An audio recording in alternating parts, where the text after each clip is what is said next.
Hello everyone, and welcome to this laid-back Friday stream. Make sure I have my phone on silent.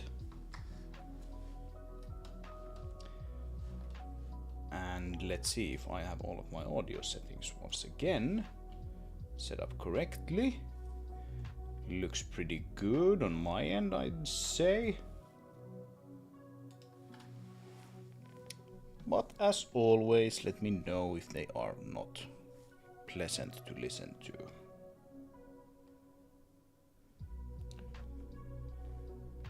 So, what's happening, everyone?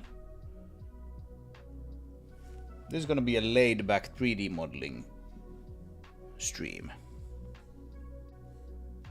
It's been a pretty intense week when it comes to traction point development. And I have some business tomorrow, some other, well, leisure stuff, non-work stuff. So I figured I'm gonna do one more stream today to try to finish off this model for our gripper truck here. So I'm talking specifically about like the main body of this thing.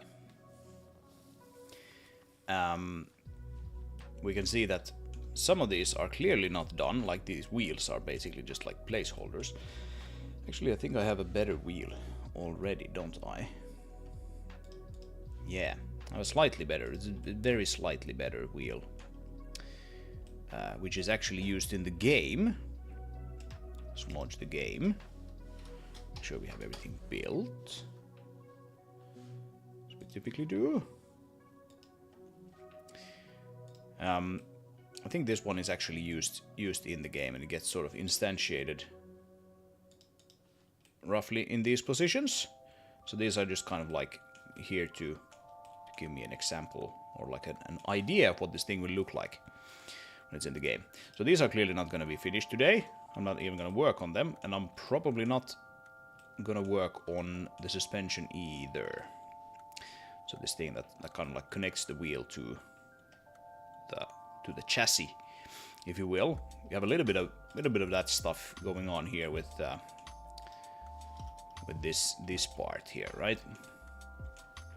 So all of this, whoop, not that. All of those, and that, and that, and those. Then it's all connected after that.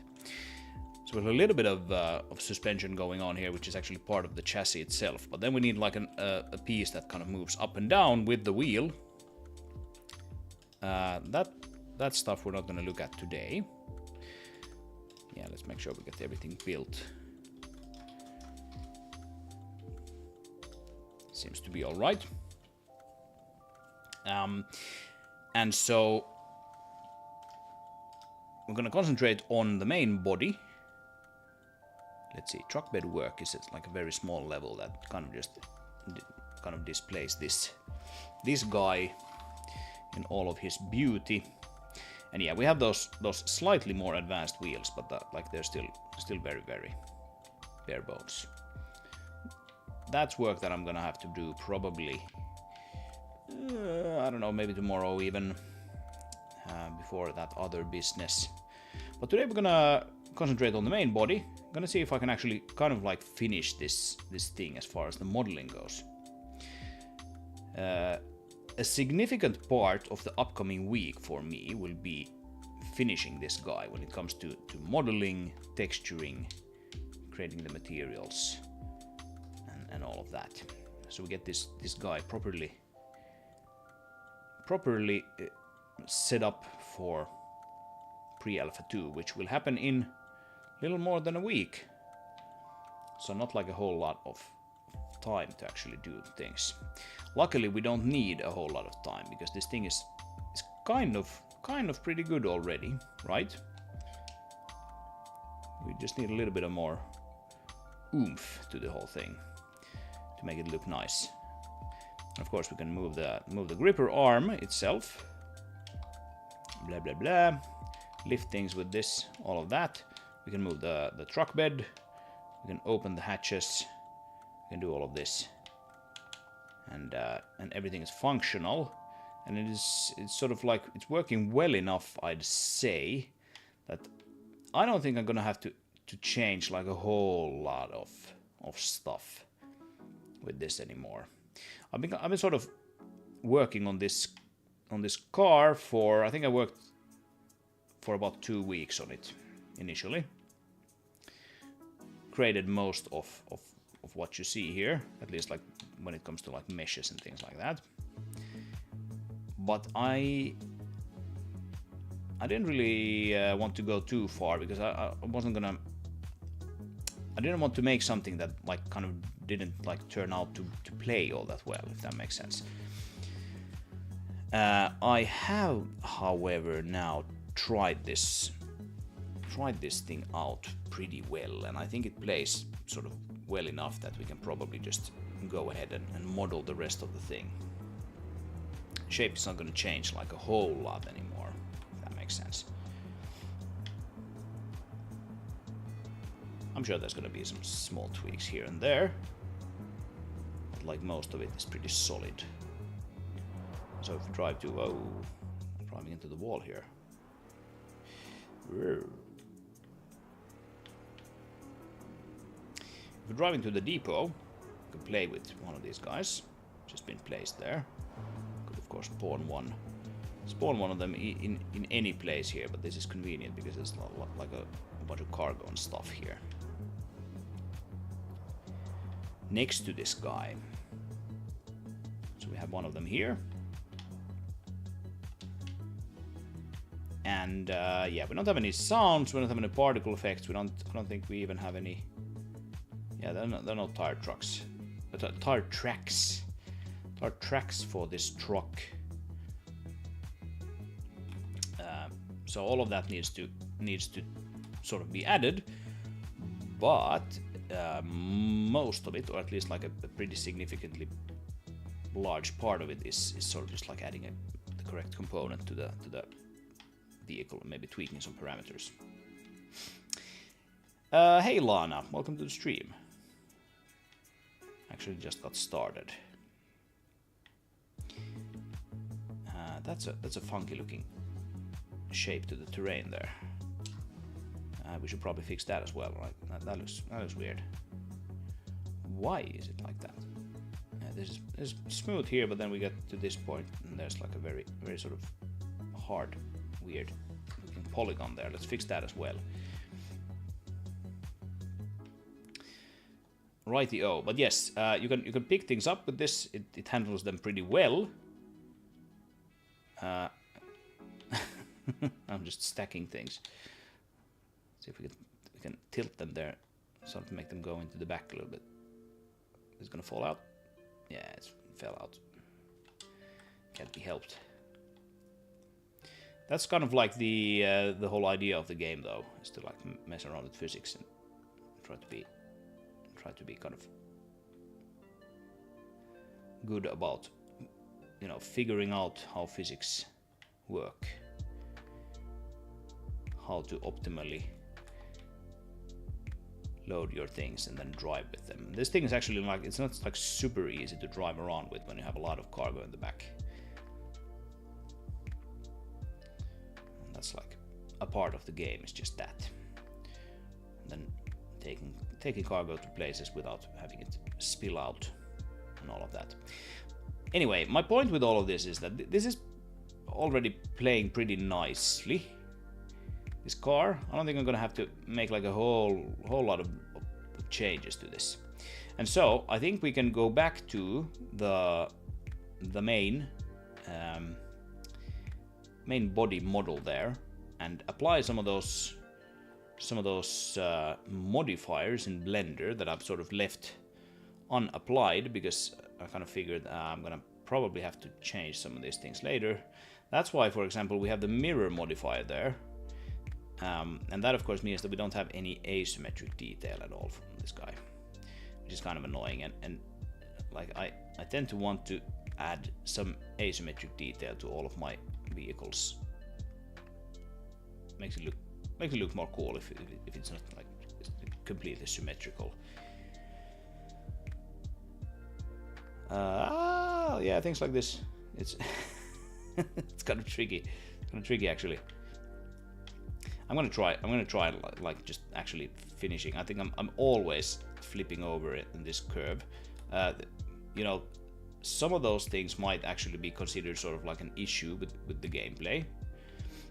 That like, okay, we need to actually change this model now because it's not handling all that well. Of course, like a big part of that is actually tweaking the physics rather than the visuals, and the visuals might have something to do with the physics, yes, but it's not like the main thing. Alright, so how quickly can we actually drive here with these 3 boxes in the back without it like skidding out? 50 kilometers per hour. I wonder if that is doable. It's probably actually not.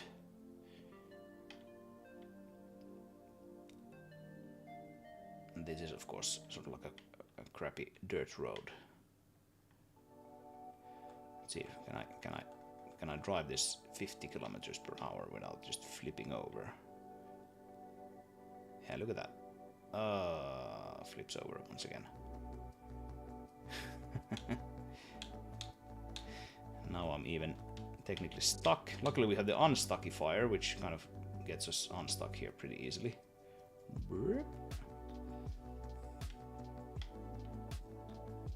Another lucky thing, if you want to call it luck, is that we have this quick loader system now, which you just press basically one button on the gamepad and it loads.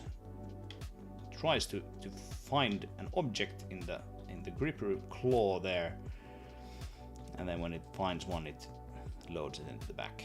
So it's pretty easy and fast. Particular fast to just load stuff.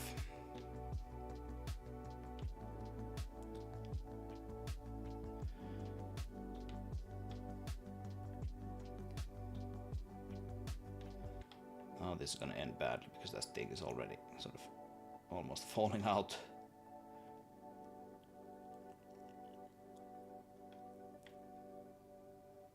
Can I kind of nudge it back in by driving violently?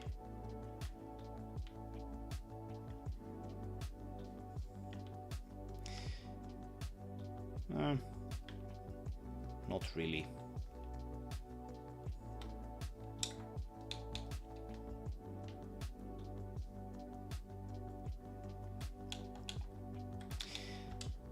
Anyway, I think this is not necessarily going to change my mind about the fact that I think this is like visually in a pretty good shape, and so we can proceed with that modeling.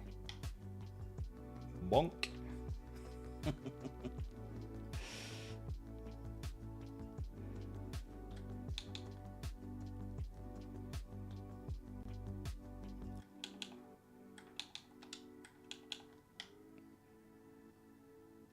It's a little fiddly to be sure.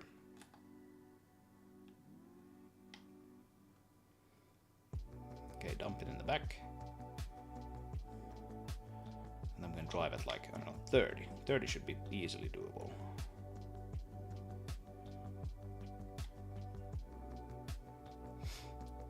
And I think like one of the reasons why this gets kind of, yeah, you can even do probably 40. One of the reasons this gets kind of unstable is the fact that like the center of mass changes quite a lot when you have things in the back. Like normally the center of mass is like slightly below the center of the wheel of the vehicle, I think, which is just artificially made that way so that it becomes a bit more stable. And then when you actually load a bunch of pretty heavy objects into the bed there, suddenly they are actually sitting quite a bit above the center of mass. And that makes it, or that can make it a little unstable.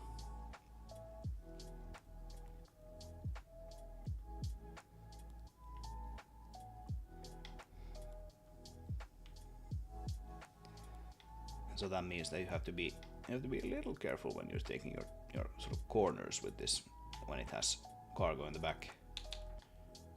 But it's all part of the fun. Part of the fun and games. There we go. Now I got it in. Nice.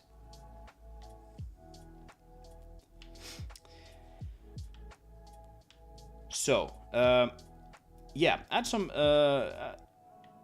asymmetrical detail. I think that is probably going to be, well, kind of like the main thing with today's stream, I think, even. Because I don't think there's like a whole lot more to do, actually, on this guy, on the chassis. And that means that I can start maybe texturing it tomorrow morning.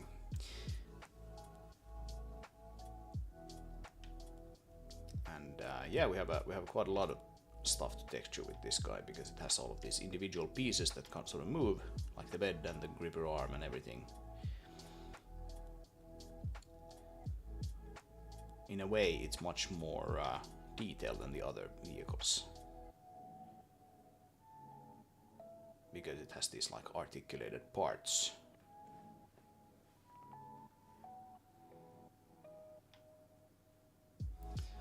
Let's dump the cargo here. Oh no, oh no, oh no, oh no. Well, that's one way to dump it, of course. Yeah, the center of mass probably needs to be like adjusted a little bit, but again, I don't think that's really an issue that forces us to change the visuals, the shape of the thing. This has to be tweaked a little bit to make it a little bit more stable when it has cargo in the back. It's pretty stable actually if you just drive it like this. I think we take these corners at almost like full speed now, that it doesn't have cargo in the back. It's not the fastest vehicle, of course. Like a handbrake turn with a truck. Even with a handbrake turn, it's not flipping over.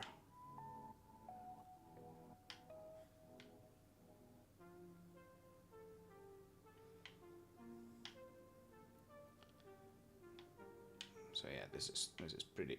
Well. You can clearly flip it over if you want to.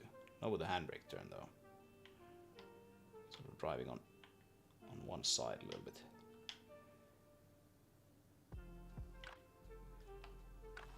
What if we actually, while we're at it, since this stream is about this vehicle anyway, we can do whatever we want. Let's see, gripper truck, Jason. Let's open that guy. So this is the vehicle definition. There's a whole bunch of values for all kinds of things. Chassis center of mass is, yeah, like one world unit below the center. Where would that be? Cube. Let's just make it smaller. Just using this as an indicator anyway. Right, and then -1. The center of mass is there. It's already pretty low. That's not necessarily the place where like the pivot for the chassis is not necessarily the local origin. Might be somewhere else, but I'm thinking it probably is.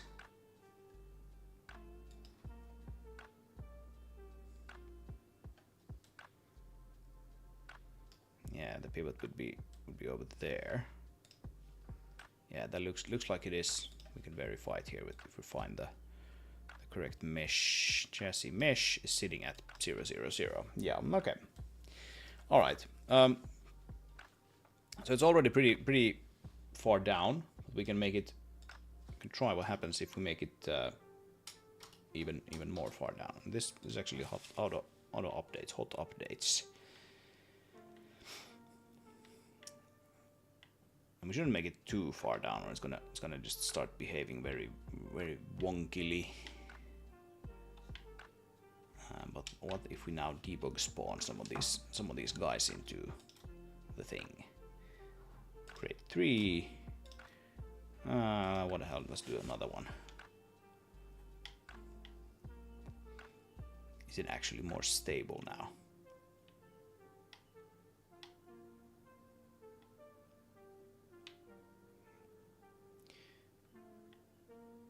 Yeah, it clearly is, but it's also like a little funky feeling. Yeah, I don't know.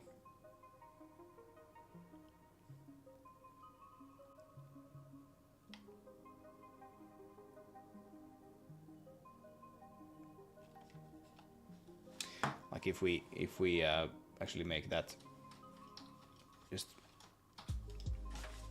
sit at the origin of the vehicle now, so now we're not sort of like artificially moving it down at all. Now it should be super unstable. So now if I try to drive this at 50, it just well, okay, starts spinning that way. Okay, that's interesting.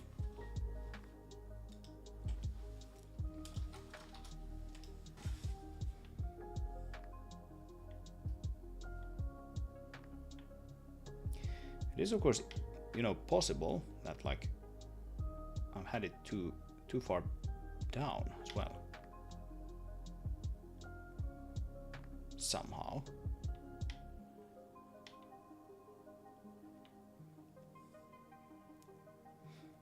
It's not impossible that is the case. Yeah, now it's sort of like spinning rather than flipping.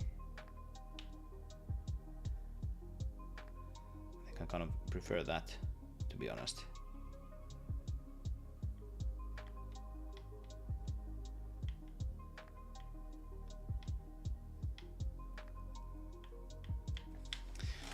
Let's see. Oh shit! I'm gonna pause the game there, and let's have a look here at truck scout. Actually, scout Jason. Let's open that up. Yeah, the scout actually also has it at one world unit below. Huh. Okay. Okay then. Well, let's maybe not mess with this right now.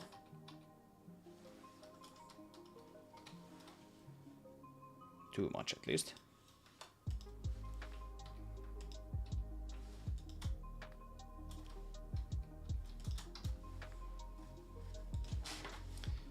So I moved it up like just a little to see where that takes us, and if that sort of feels nicer to drive. And these things can be like adjusted like a whole lot, and you can spend an eternity doing this, of course. Not necessarily for the better of the game at that point. But sort of what I was kind of worried about there previously was the fact that, like, okay, so if we have this gripper arm here, is this thing actually going to sort of, you know, hit the ground, causing issues? And if we lower it to its lowest point, it is almost certainly going to do that. So now if we drive in some bumps, it's probably going to like hit the gripper arm. Might be a bit difficult to see what is actually happening there, but you kind of feel it when you know there's something very sort of sharp, just sort of causing the thing to like bounce right back up. So that's not very nice. But I think in the standard like rest position here, like this, I think it's typically good enough. What we might want to do is add a little bit more spring strength to these springs here in the suspension. So let's do that. We can find them here in this as well. See, spring strength 40,000.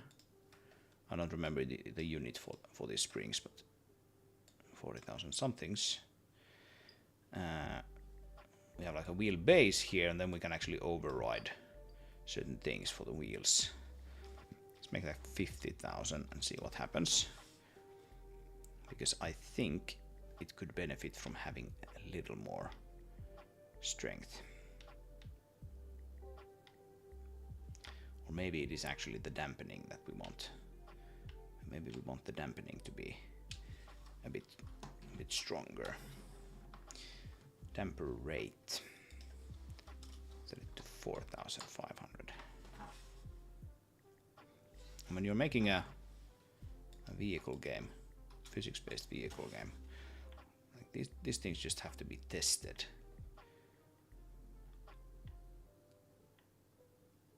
Even if you kind of like know, and some of these things can be kind of just read online from some resource, what something would be in real life, of course. But even if you know that, even if you look up some values, kind of have to test it and see how it feels. If it feels fun, that's the most important part. We're not making a simulation here, even though that has been the impression of some people. I'm not making a simulation, actually. I'm just making a fun game. And that is my intent. Well, I think I like this better. It doesn't flip over as badly anymore. Or as easily. So, yeah, maybe we'll go with this. And now if we unload the cargo, let's come to a stop first. If we unload the cargo, brip, blonk, blonk. Ah, there we go. How does this feel to drive like just without anything? It's like pretty much like previously. And without any cargo, you should of course be able to take these corners much faster.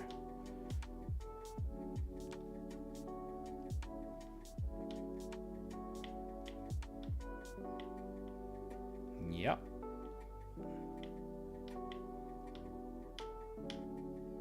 Yeah, you can sort of be driving a little bit on one side of the vehicle if you're doing it too fast, but that's fine.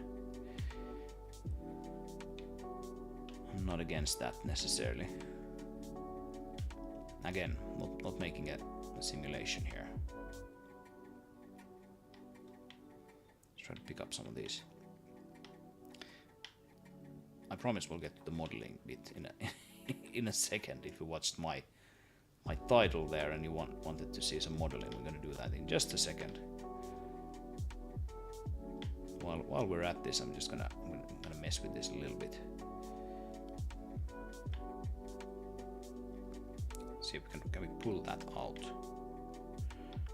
So we have like a rack of dynamic objects, each with their own mass. So that thing is probably gonna actually weigh quite a lot. What if we do? Can we do this? Can we do? Let's try something here. I haven't actually tried this. This is not something you want to do with the quick loading. But if we take this rack here, take the gripper arm, and we control it manually, because you can do that as well. What are we now actually gripping? We're gripping the rack, I think. Differential is messing with us a little bit. Yeah, I think we're gripping the rack. Yeah, we are. Okay.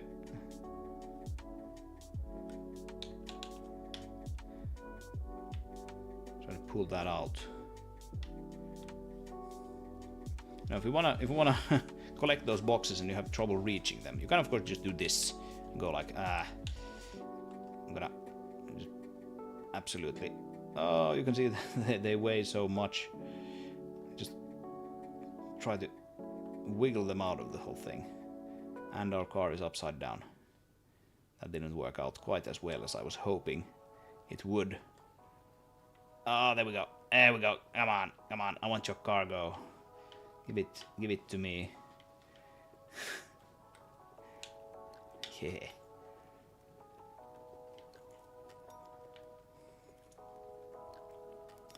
Right, and then let go of this guy.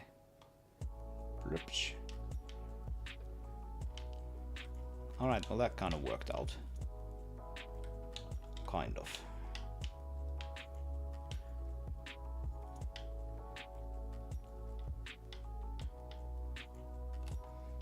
And then we can quick grab one of those.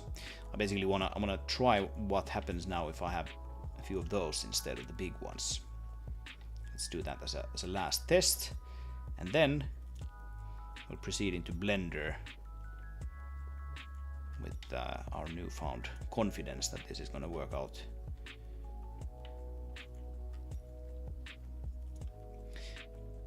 Oh, the bed is actually not fully lowered. That's why it looks weird. There we go.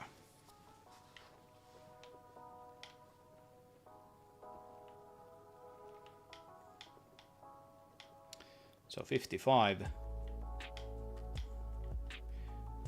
Yeah, it's more stable now, clearly. It's still tricky to drive, as you can see. Oh, you can semi-easily still get it to sort of slide, kind of oversteer or whatever you want to call that. But it's not flipping over as much anymore, which is nice.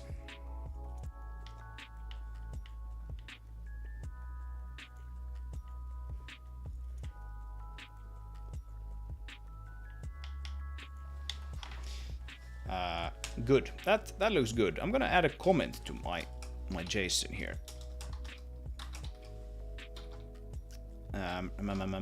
Which is like, don't make the center of mass too low, or the truck will start flipping over.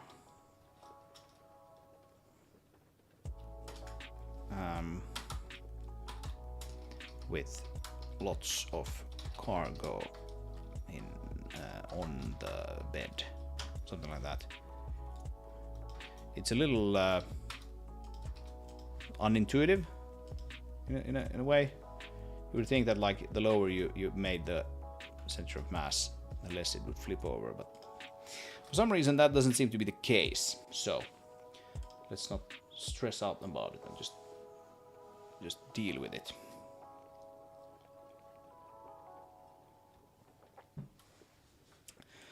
Anyway, let's maybe revert that, get rid of that weird box thing there. So, where do we start?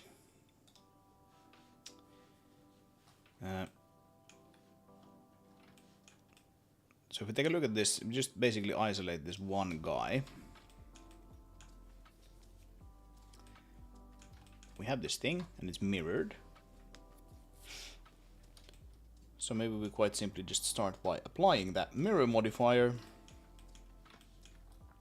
and you know, getting rid of this center edges here.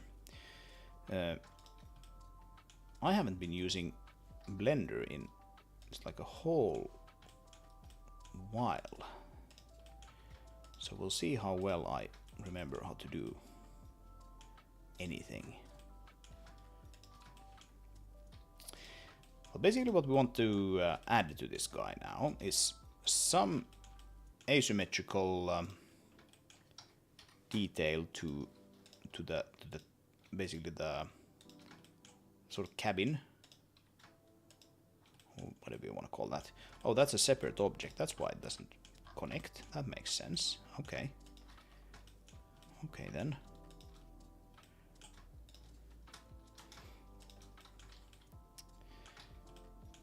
Right.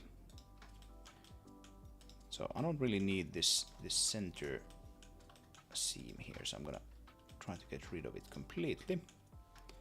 All the way to, what is that? What is going on? This is not good. That's not good. Let's do, yeah, okay, it's just quite simply sort of overshooting a little bit there.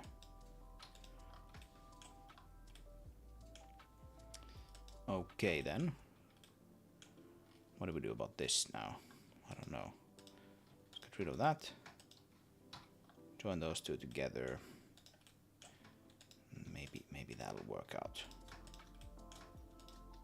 Maybe that'll work out. Anyway, yeah, add some asymmetrical detail here to the top. Then probably add some like fuel tanks, whatever, you know, these trucks typically have here on the sides. I added these kind of two sort of places here for that kind of stuff. And then I have a place here underneath the thing where I figured there would be some like axles or pipes or something that's running here. That's why there's sort of like a slot for that.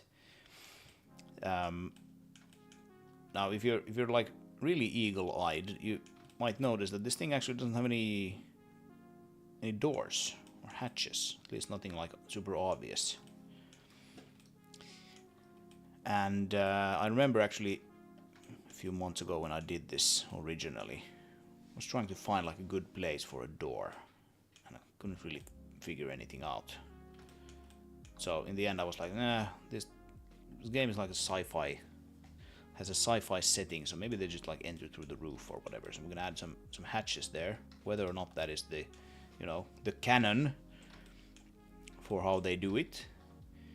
I'm just gonna add it anyway. What about this thing here? Should be actually moved a bit. Maybe not. Some of this topology here is a little wonky, maybe.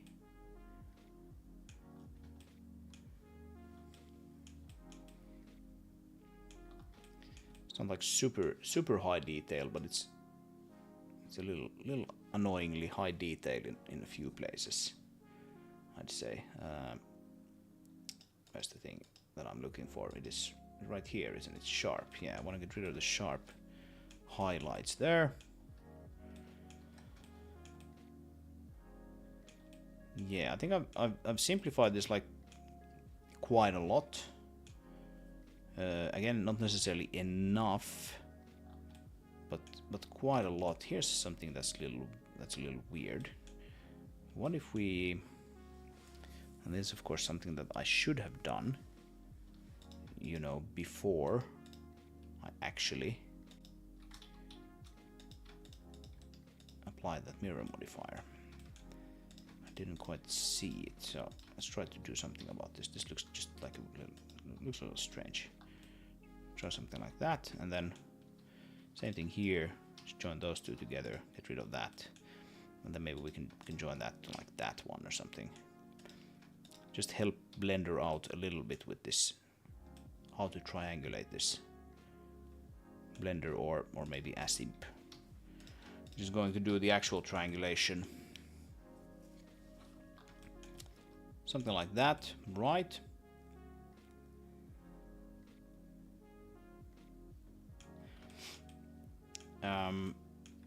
Before I actually do the texturing for this guy, though, I think I'm gonna want to make sure that the suspension kind of fits.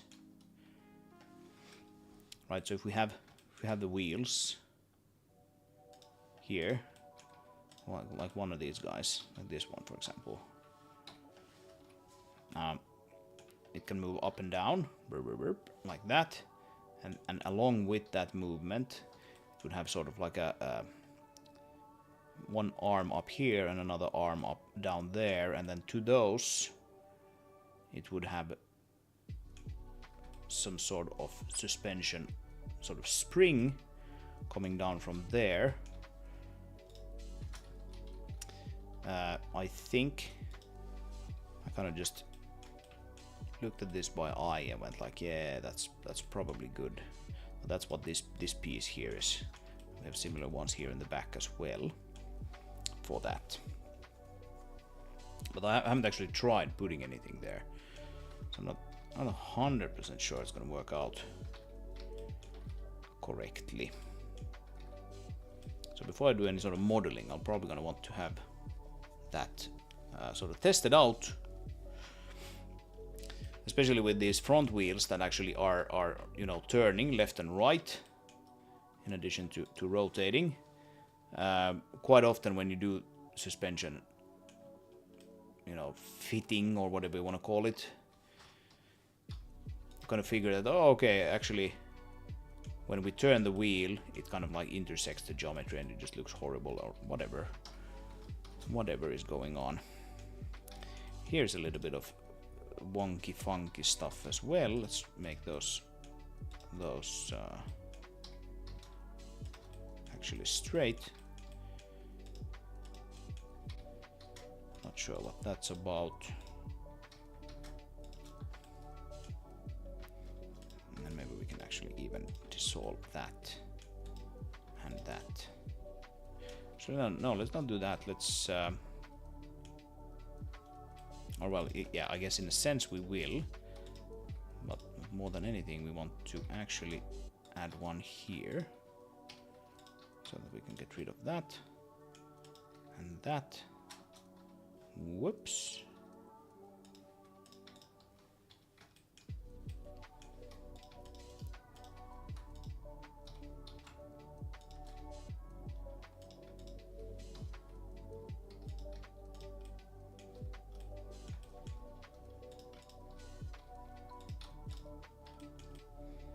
Now that looks more sensible. And if you're wondering what that is, I don't know. I kind of just modeled something there because I felt it should have some sort of interesting mechanism there in the front. Of course, the gripper arm covers up most of it normally. Right.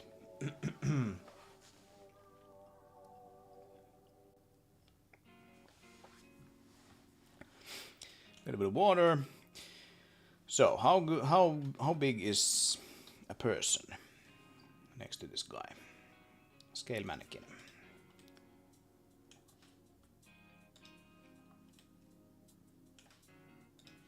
There we are. There's the scale mannequin. Yeah, here's like an original test truck that I also have. You can actually play that one as well in the game if you want to. But here's a person. Let's duplicate that person, put him or her standing on top of the thing. So if that is how large the thing is, and we're kind of expecting these people to maybe enter this thing through the roof or something, I don't know. Doesn't really need to be solved for this particular game, but like let's think about it for a little bit. How big would that hatch be that they used to get into the vehicle with? And where would it be? That's another interesting question. I don't want to put it in the center because, like I said, I want to add a little bit more interest to this by having some asymmetrical detail. Probably add it somewhere around here. There's some funky looking topology here. Kind of making my life a little difficult. See if we can straighten out some of these things a little bit. Might actually not be necessarily a good idea from like a lighting perspective. So far it's looking pretty all right. Still, so maybe it's fine.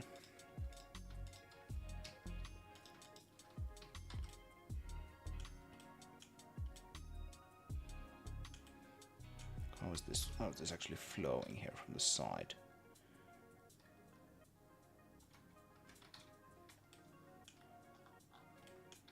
It's a little weird and bumpy in places. Right. Yeah, that's that point.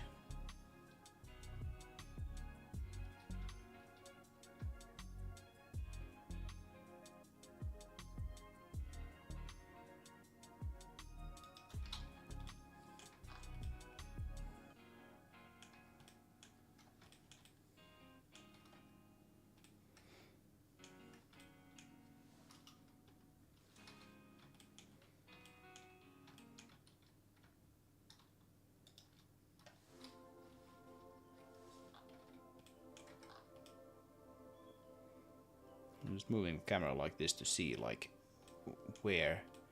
how the light hits it. You can already see like a faint brighter edge here. It's like that's not necessarily something that I want to have if I can avoid it. I probably can. One problem is that like nothing is straight here on top of this thing. Everything has like a slight little curviness going on.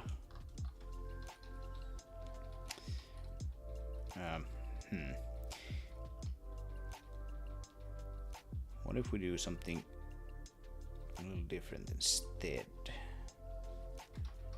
Those can probably be straight. Actually, maybe not even that. Maybe we'll embrace this thing here and just let it sort of flow like this. If we want to, we can add the hatch just on top of the thing. That might be one way to just add it there. But that's not necessarily necessary. If that makes sense. Let's just add the hatch here. I'm gonna subdivide those.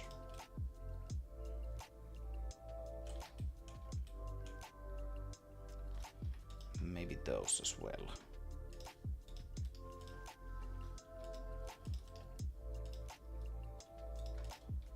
And that one as well. The hatch would be like that big.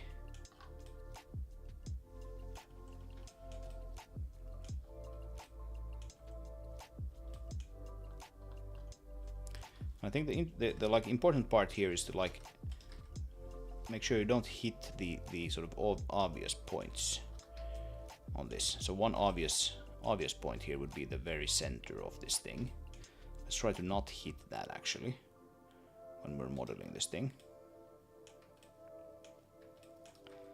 And that we can, of course, we can just simply do this and we can grab them and we can just move them to one side a little bit. I find that like when adding asymmetric details, try to add those details so that it's not like super obvious that okay, they just like they took the center point and they probably have an edge there and then they, you know, extruded from there or whatever. And that can just be bad. And now we can see that this hatch is a little uneven. That's not necessarily good either. So let's make sure it's actually straight. I'm gonna make sure these guys are sitting on top of their lower neighbor there, first of all.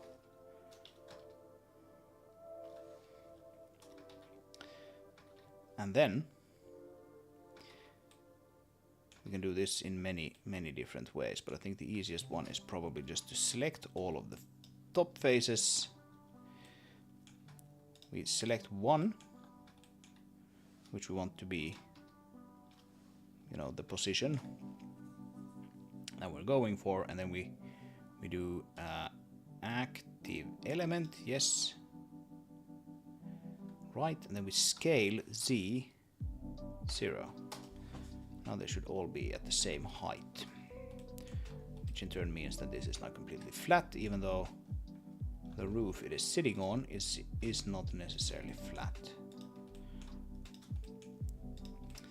I'm holding the wrong key here. And then we apply the rule of sci-fi, which states that everything needs to be beveled.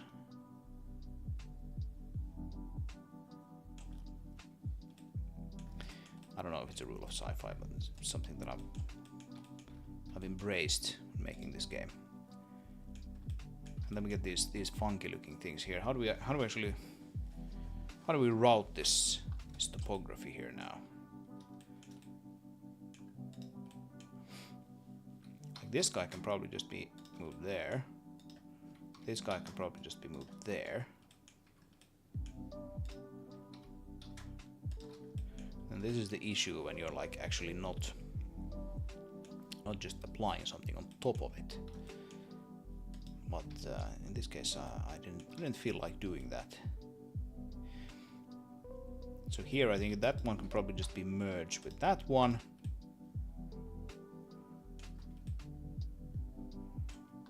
And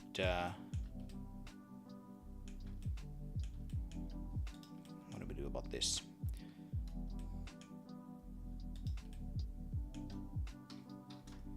bring that closer to that one and then merge them there.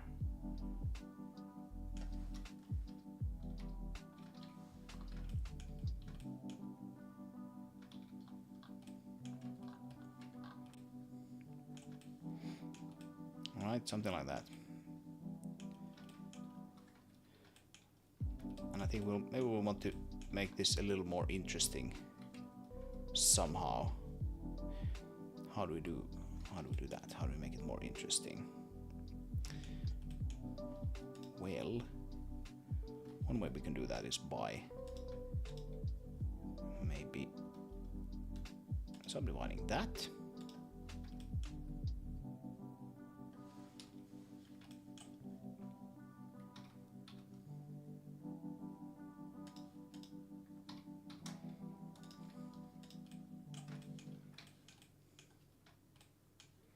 Something like that. Let's dissolve that for now. I'm gonna manifold extrude this guy, just rip out like that, or in rather, I guess. I can move this down. If we want to, we can move that up. And that doesn't look very good. So let's move it closer.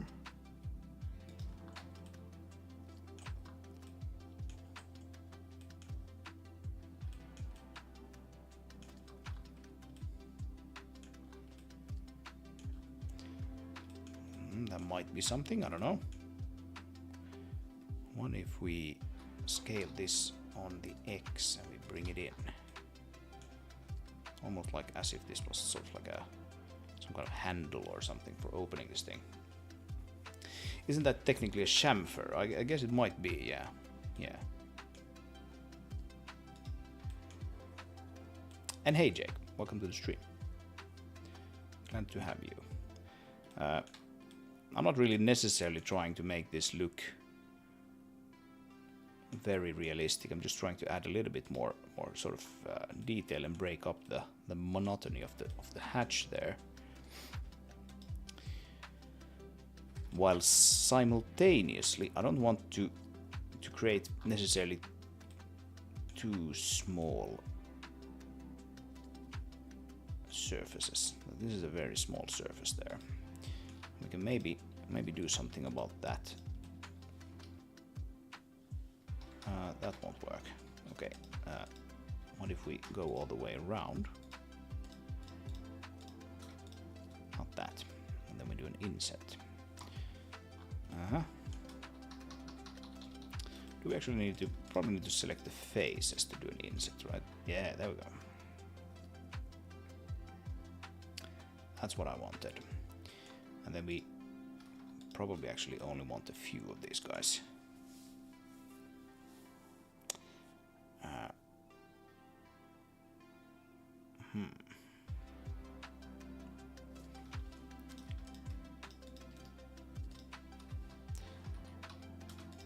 I'm just completely winging this, by the way. That's strange. It creates sort of like a face between them. Subdivide that, and then just go that far. Extrude up. So we get a little bit of... Yeah, that should probably be sort of filed off a bit to make that look interesting. How do we do that? I don't know, but let's see. If we take that and move it there, take that one and move it there.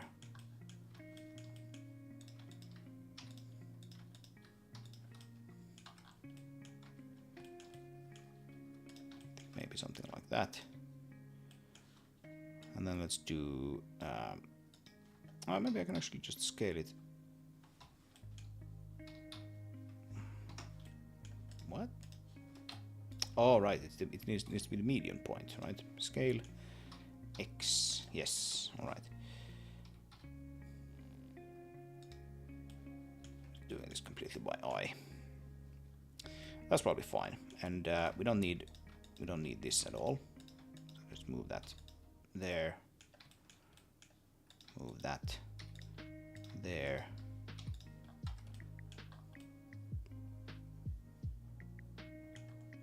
Yeah, I think that will do. I'm gonna do one more thing to it, though. That would be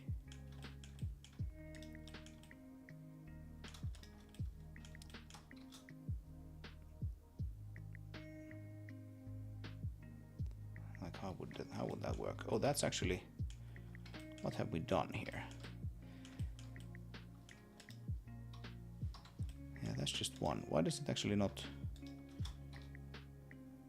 kind of goes into the ground there? That's interesting. I think it should stop actually. Clamp. Is that what we want? That's probably what we want. Is that nicer? And we need to make this sharp now if we do that, but actually I kind of think it's probably not nicer.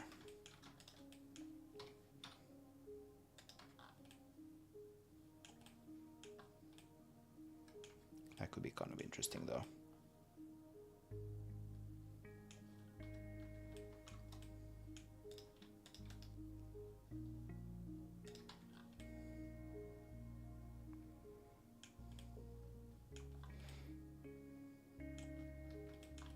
Something like that.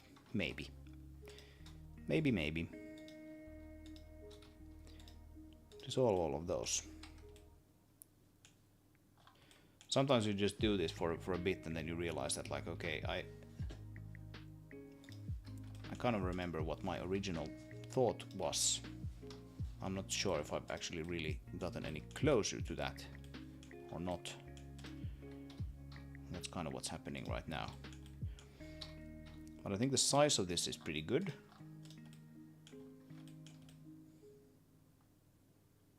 Looks pretty all right. There's a hatch for these guys if they want to come in. Yeah, we should do some interior as well for this. I have an interior already, which is like super basic. If we turn it on, it's just essentially like the empty walls there. We're gonna want to put something there, and then you can sort of faintly see through the windshield and all of that. Anyway, let's do a quick sanity check on this guy now, and then we can throw it into the game and we can see if everything works first of all, and how that hatch kind of looks in the game. So let's do 3D print.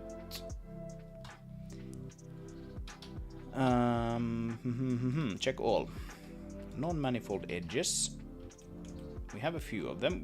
We expect a few of them, but like that one, I don't expect. So here we have probably, yeah, we have the same thing we had there previously in that other place.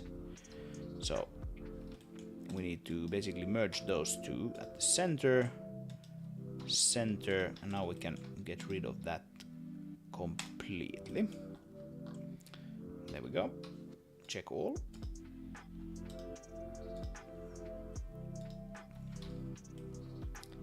So I think these are now sort of expected to be non-manifold.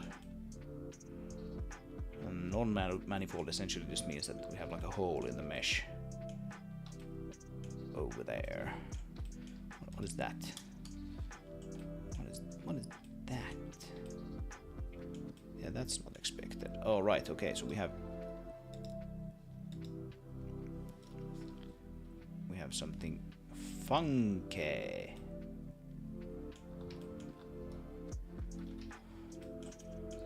There's something funky happening here.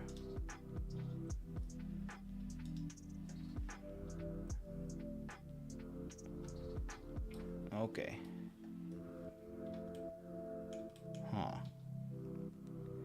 Yes, it's essentially okay. If we move that over, does that go all the way? Oh. Okay. Interesting. So we have a, like, this is not necessarily anything that would actually kind of be visible in any way, but still it's kind of interesting that I have this this issue here. So merge with probably that one last. Yep. Merge with that one. Merge with that one.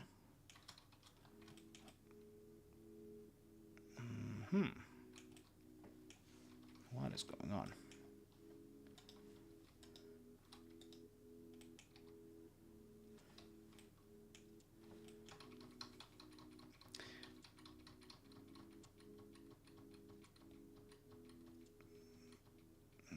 I think Blender needs like an add-on to fix these kinds of things. Might actually even have one, of course. I want to get back to a known good state and make sure I save here before I start messing with this anymore. So this guy would need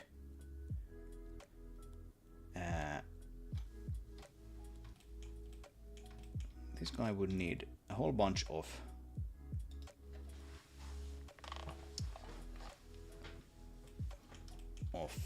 points along it. It needs 1, 2, 3, 4, 5, 6, 7, 8. So subdivide 8 times, right? That means that we can merge, jump there. Maybe we can do it like this. Yeah, like I said, I haven't used Blender in a while, so I'm just kind of a complete newbie again.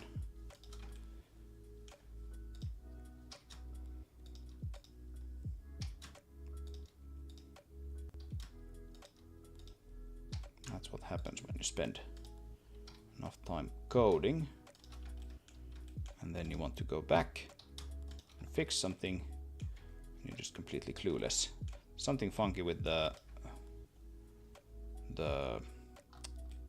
lighting here. Let's merge by distance, but now we have it looking like this.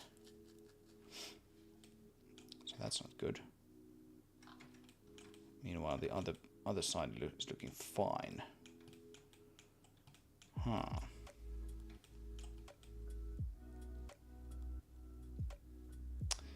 Right. Okay. That is probably because I don't have enough, or really any,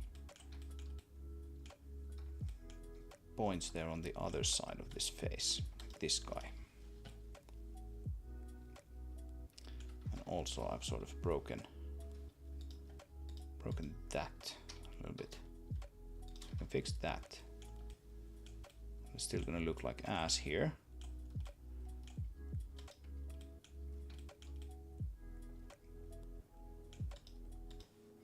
Is that actually not planar?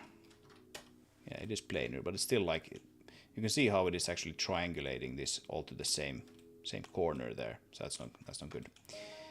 Cool. Let's see how many points do we want to add here then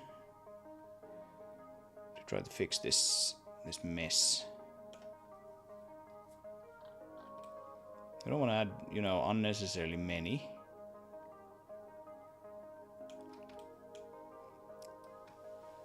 But I think we're gonna have to add a few here to make any sense of this. So we can have like 1, 2, 3, 4 at least.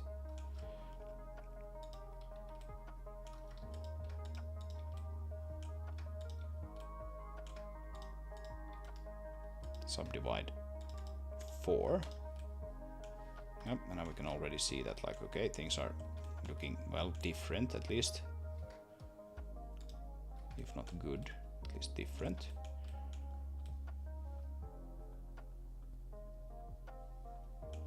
Maybe we don't even need 4. What if we just, join those two together? You can see that, okay, it's looking pretty good.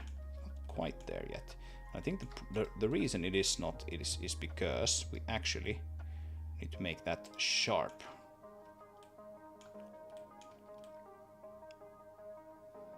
Right?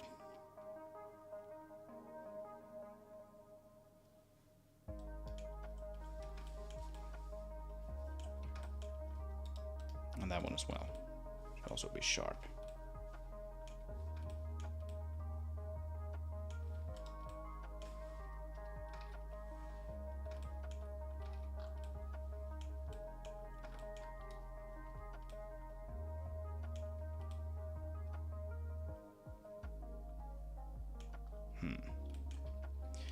now if we check this again, we should have no manifold edge there. So that's now fixed. Just have here on the side, but that's fine. Like we're getting rid of that one. Which is, you know, it's not the most important thing ever, but it's kind of nice to do. I'm just wondering how best to do this, though.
Gonna revert that. I'm not happy with that approach.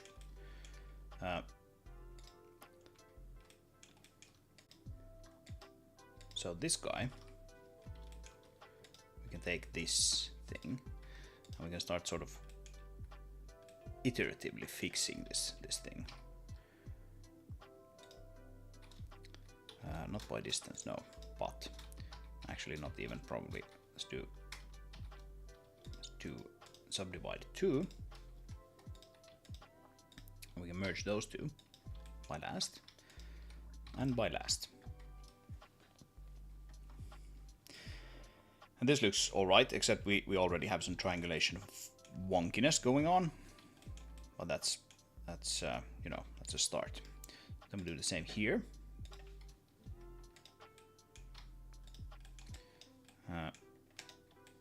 Probably like slide it along to that,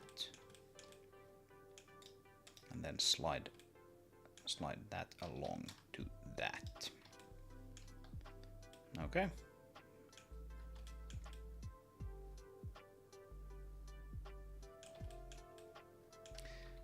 But of course we haven't fixed this now. We still have manifold edges there and there. Okay.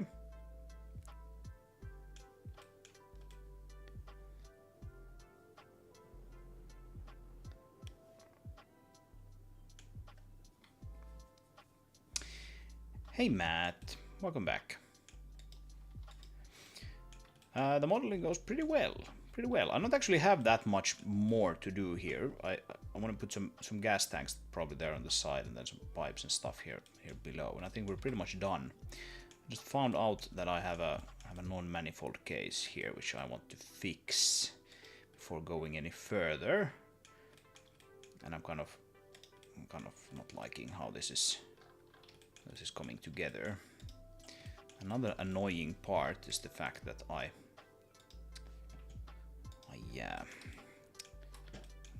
think I removed my mirror modifier a bit too early, to be honest.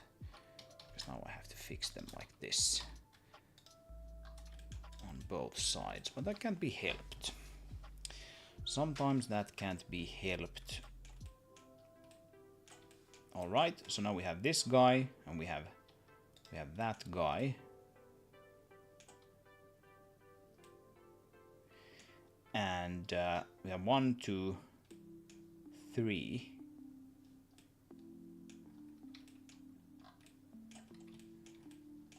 Well, let's see what happens if we...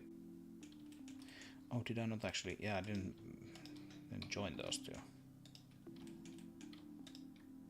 There we go. So that one, and then the same on the other side. And we'd subdivide them by 3. And we can sort of... Oh, that's not good. Oh, right.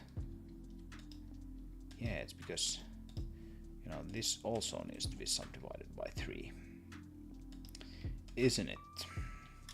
And here we have something. What's that? Oh, okay. It's almost sitting at the position, is it? Yeah.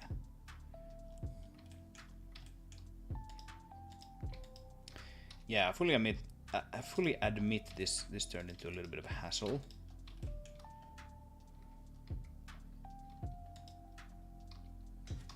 What? We have an extra vertex there now. That's strange. Okay, whatever. Let's dissolve it. Or dissolve vertex like that. I fully admit this turned out to be a little bit of a hassle. I'm not a fan. How everything is joined, at least. That's nice.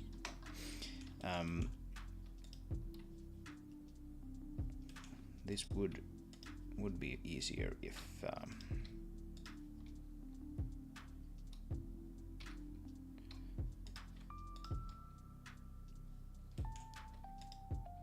what?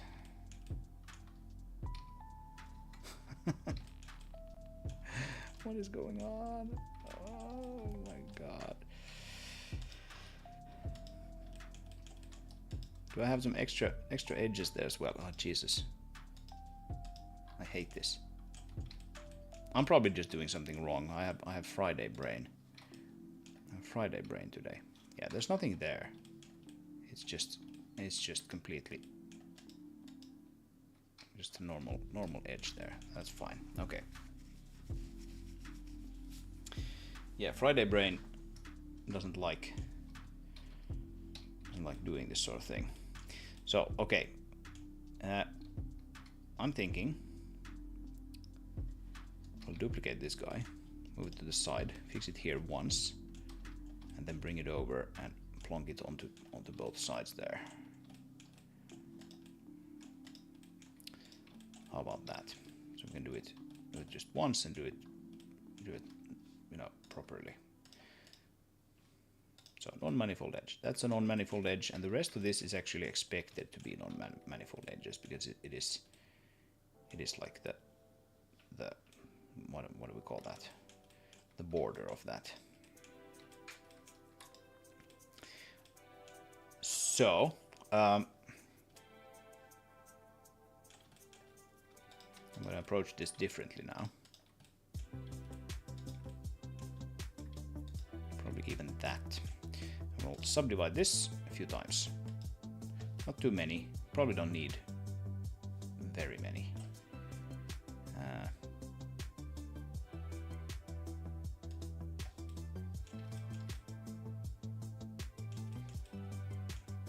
I think one thing that's kind of throwing me off here is the fact that like this is supposed to be completely planar.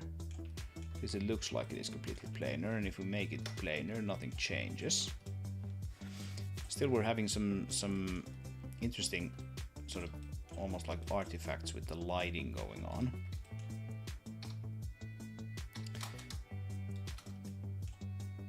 Which Friday brain can't necessarily parse what those are about.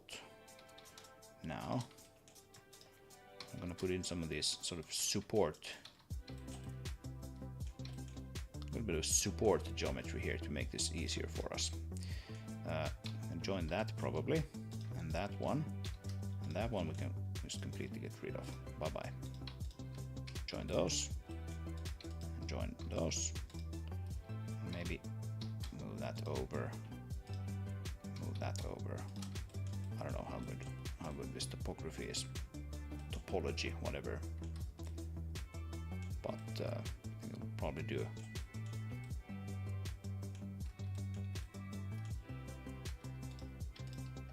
Except I think that probably makes more sense to have it looking like that. Get nicer sort of lighting with that. I think more kind of predictable, if you will.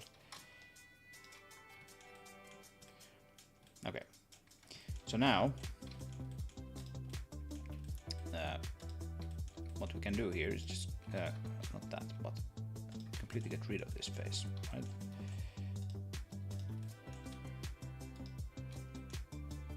Make a face there.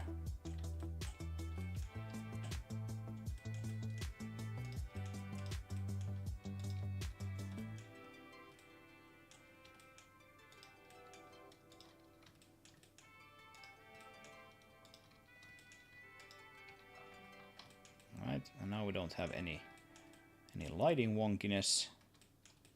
At least that's nice. Maybe we can move like those, and maybe even that. Move them over there. Same thing with this side.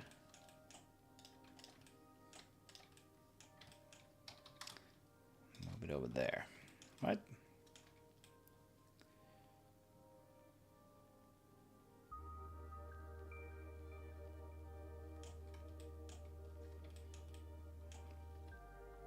Yeah, I think this makes sense.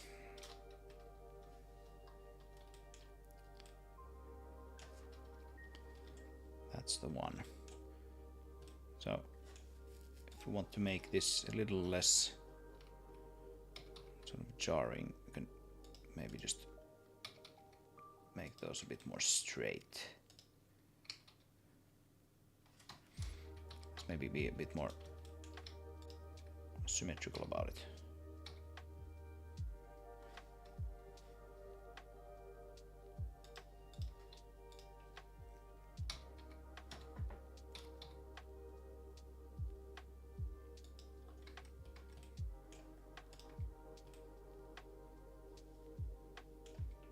I don't know.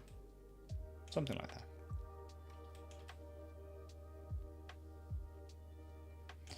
And now, if we do check all, we don't have any funky non-manifold edges there anymore. Cool. So, how do we move it back now? If I remove, let's say, everything except maybe that one. Come on. Come on. Come on. There we go. Just remove everything except that one. So then we have that face left as a hint, and we'll take this one and snap with the active element to that one. And then we hide it. And we take that one, we remove it, and then we unhide. Now we have it in the correct position. Right. And then I think the easiest way actually to do this is to just completely get rid of that. Bye bye. Take that one, separate it out, add a mirror, apply the mirror, and join it back. There we go.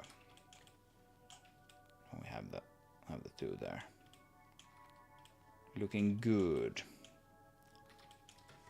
Okay, so that was a whole lot of work.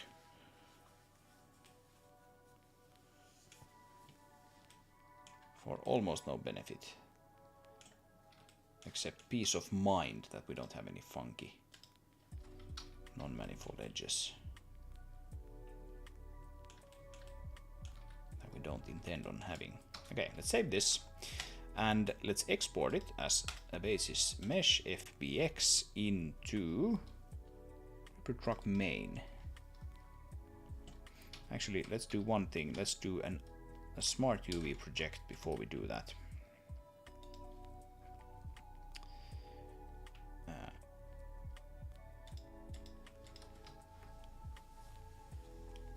Just in case.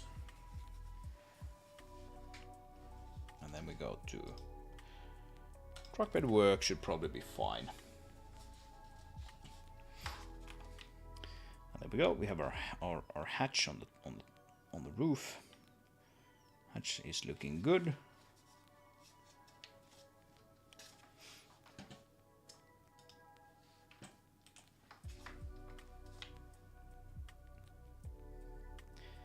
I'm sort of like not super happy with this funky looking. I don't know what to call that. I think we need to make it Make it into something slightly different. I also want to move the hatch a little to the side, I think.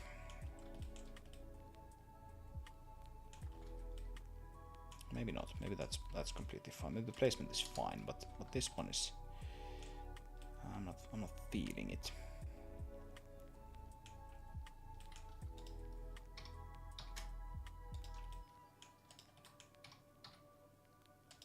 Let's move that up just a little bit. Kind of like normalize the size of this, some of these shapes a little bit, or in particular like surfaces. Normalize the size of the surfaces.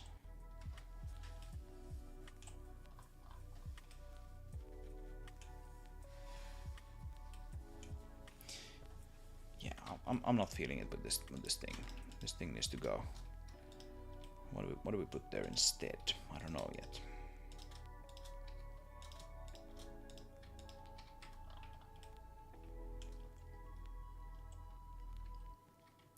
Well.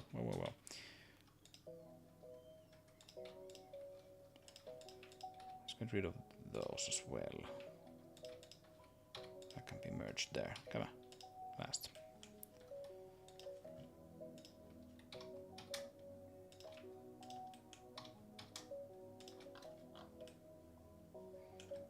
I am liking the idea of like some kind of slight depression here. Though maybe the thing is just that this guy needs to come forward.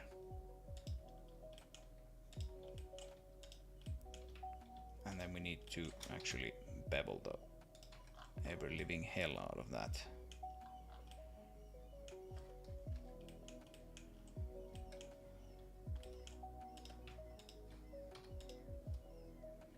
Or something.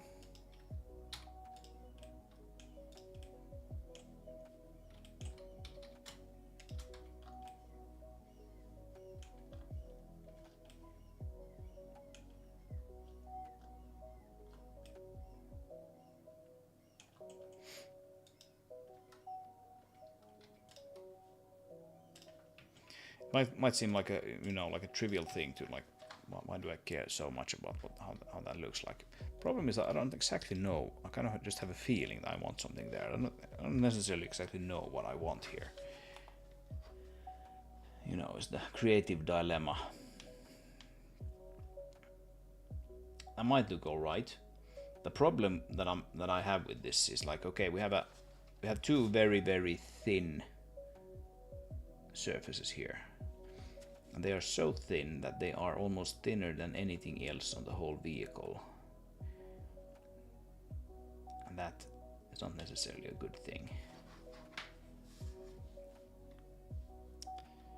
That can just look strange. Come on. Burp.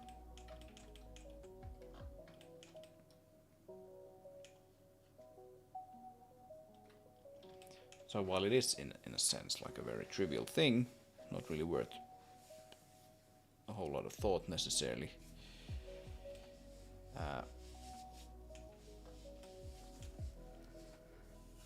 it's kind of like something that it's a little bit of an eyesore, you know? It sticks out when you're looking at this thing.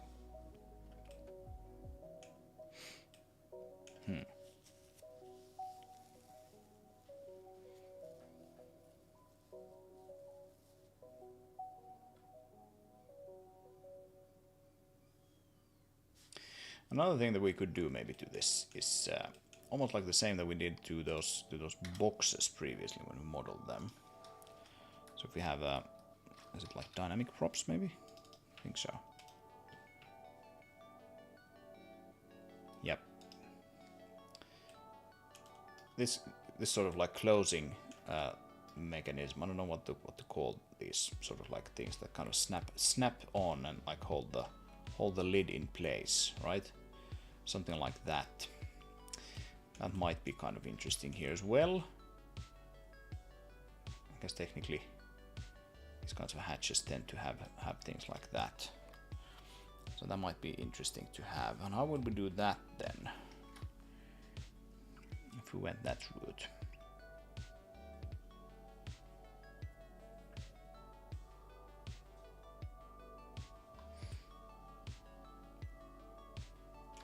I'm kind of regretting my decision a little bit to not have this just be sort of floating geometry on top of the roof though.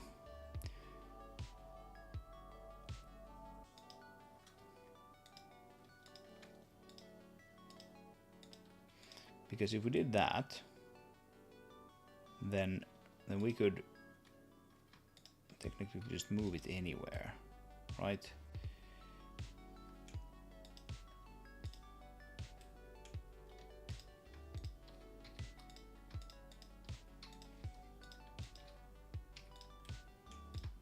We wouldn't really have to care about the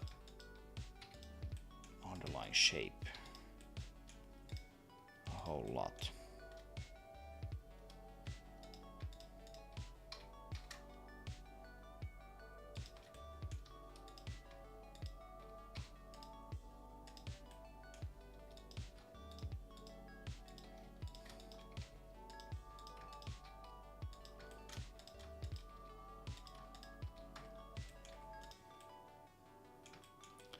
Right, so now we have the roof sort of reconstructed. And now if we just take that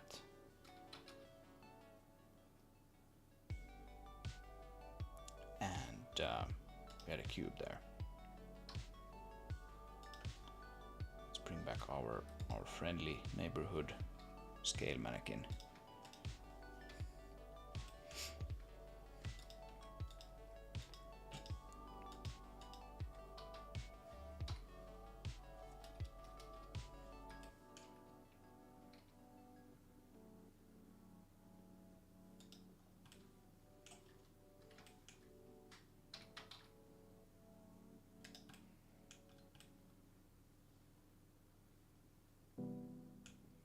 Again, seeing here how big this thing should be. I think that's probably pretty good.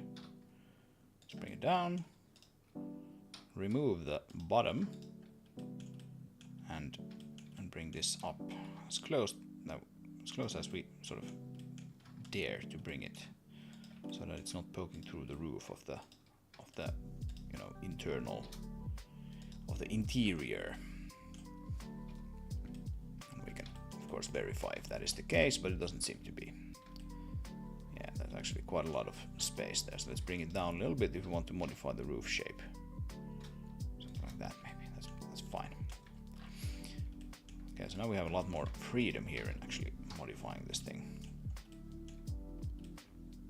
And moving it about. So we can move it further back. That makes sense. It doesn't necessarily, but we can.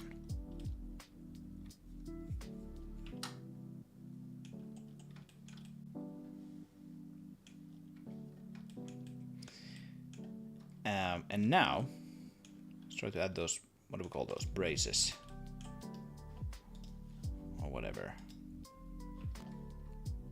Let's add them here. Scale X.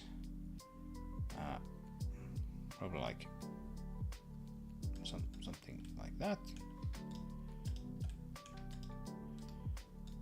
Subdivide again. Scale X. Whoa, not that much.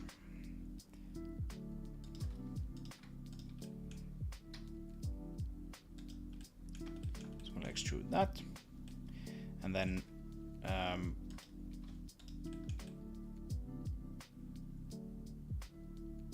yeah, this could of course also have been like in the same way as the hatch is like sitting on top of the cabin now. These things could be sitting on top of the hatch.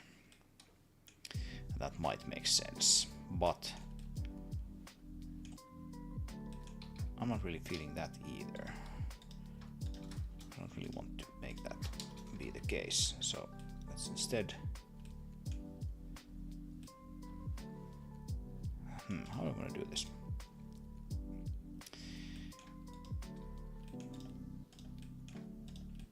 there's a lesson to today's stream. It is that you should be occasionally 3D modeling, just so that you don't lose your sort of your flow, 3D modeling flow completely. Like I'm almost sort of done now.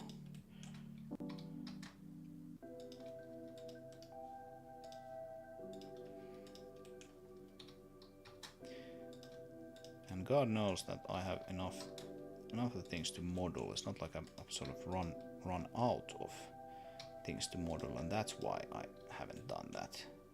It's just that I haven't really had time to do it a whole lot. But maybe you should make that time. I don't think we necessarily need that, but let's see.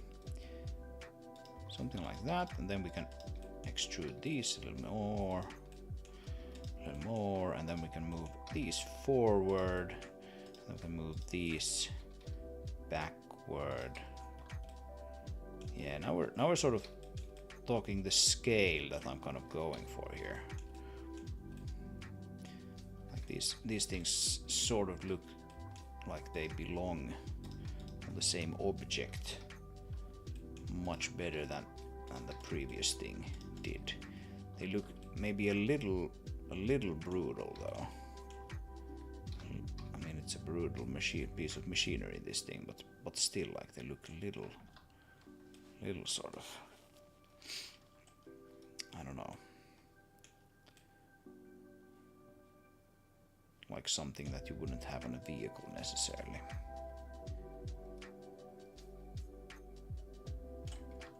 I don't know. Let's export and play and see what happens. And yes, we can hot reload the meshes, so we see it immediately.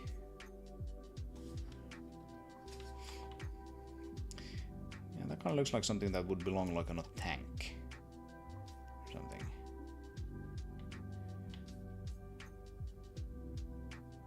Not necessarily a truck, even though it's sort of like a heavy-duty armored, almost armored truck.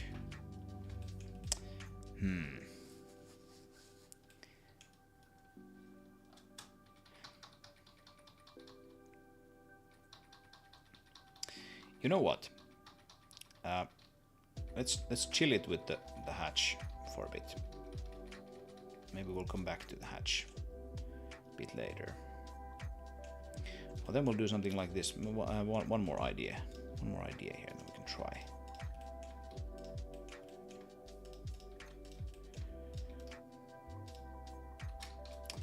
Right, I can do that. I need to subdivide. What? Come on. Subdivide. Yeah, there we go. And subdivide.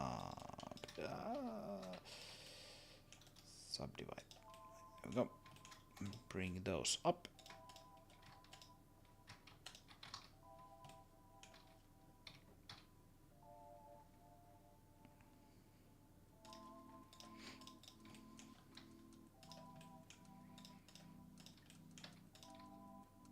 This could probably have been done with like a manifold extrude, actually. But whatever.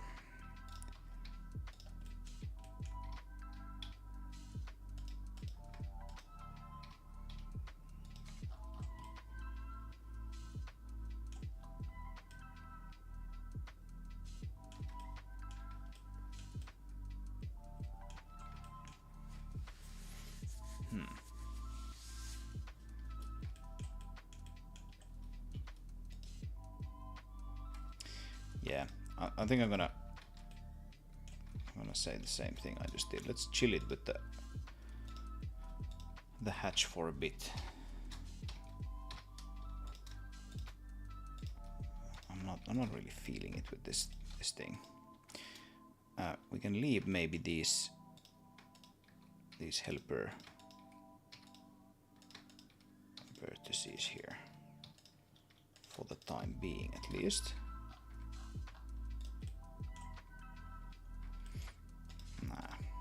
let's not even do that. Let's just get rid of those. And we just have the hatch there. That's fine. Let's move on to those other things that I wanted to do. So, even though we have kind of like these covers here that are symmetrical, I think we're going to want to have some asymmetrical sort of gas tanks or whatever in this. That is what I need to do. So let's just start adding and let's see what happens. So I'm gonna add a cube, bring it down.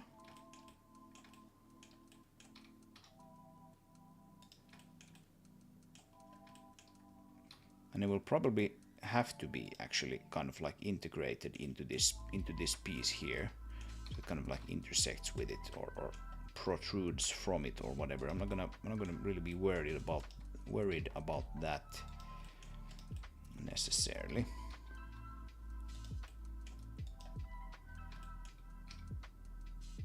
But we need to make it sort of like tank-like.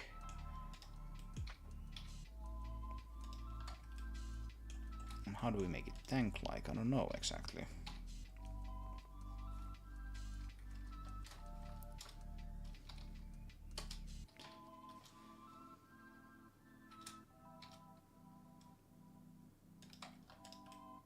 Something like that, maybe.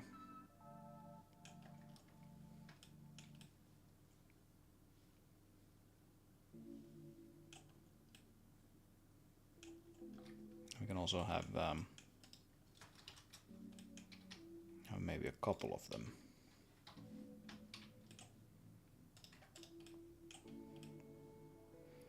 Maybe two on one side and a larger one on the other, or something. I don't know.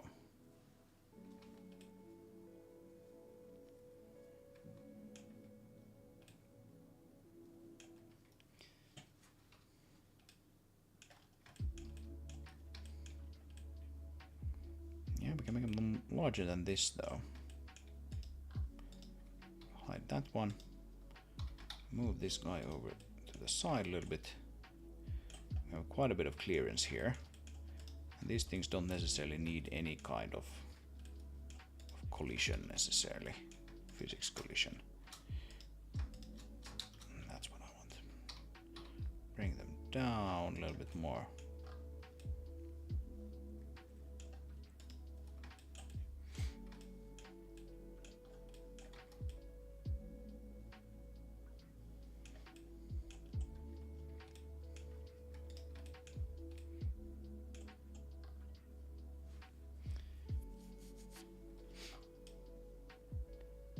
We have two of these like boxes on one side, and then maybe we can have like a proper sort of round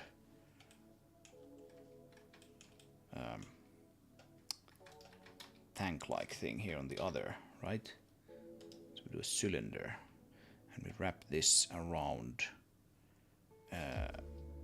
rotate it around X 90 degrees, make the radius smaller, the depth smaller as well.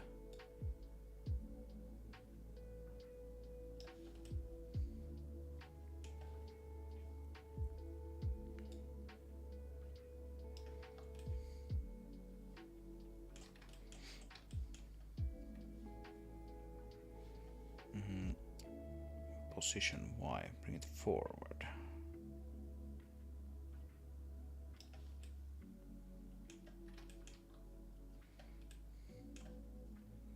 think the radius needs to be a little larger.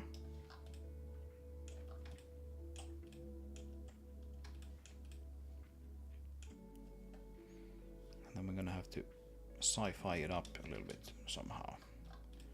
Not exactly sure yet how.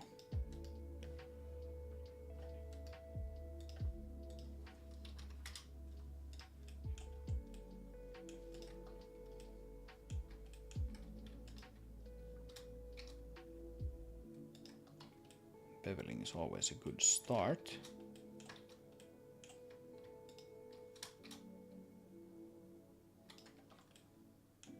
Like so, and we can cut it somewhere. And maybe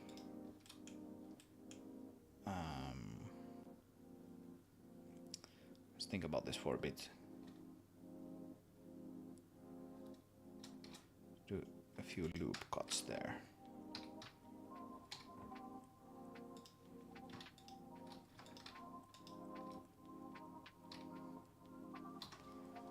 Let's see, median point, right? Yes.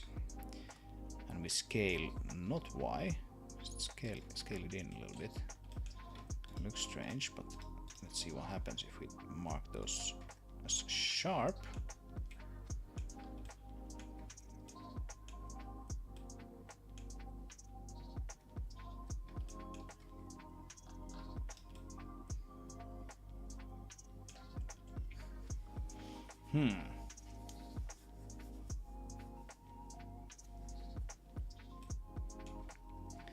I was thinking we could put like a cap here somewhere. That might be a good place for it. Hide that one.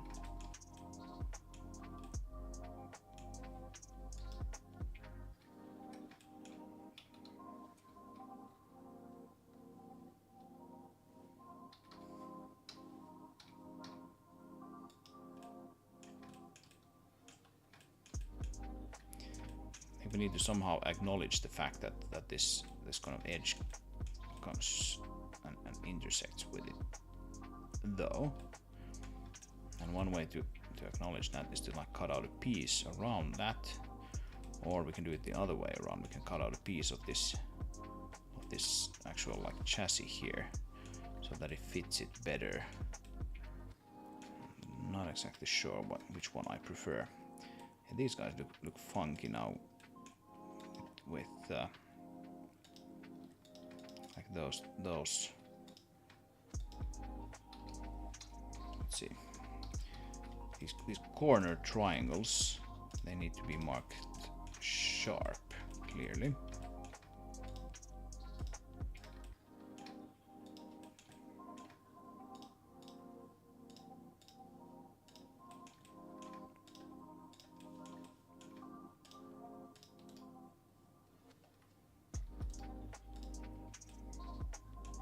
That fixes that wonkiness and funkiness going on there.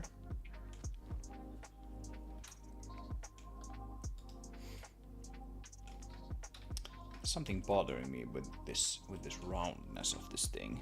So it's so very, very round. What if we didn't make it quite that round?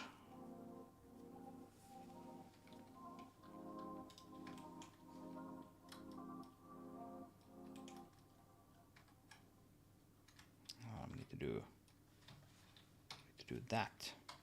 There we go. Let's isolate just that thing.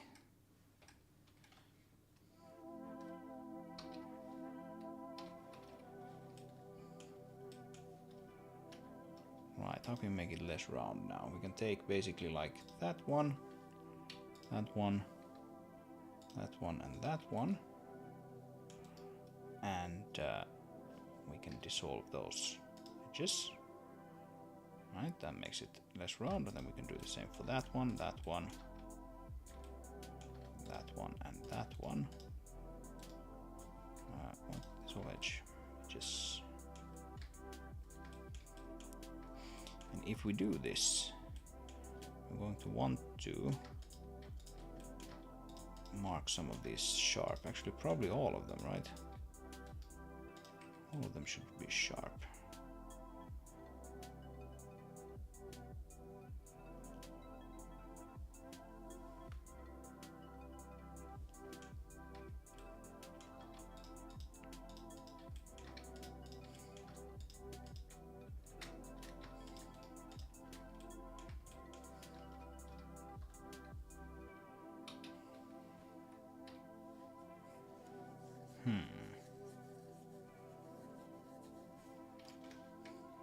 Probably gonna want to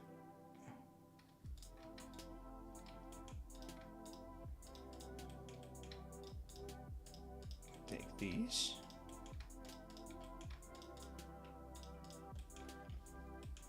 and do like an individual origins and then scale them. I'm just trying to find the shape here that I'm going for. I'm not sure this is it. It might be.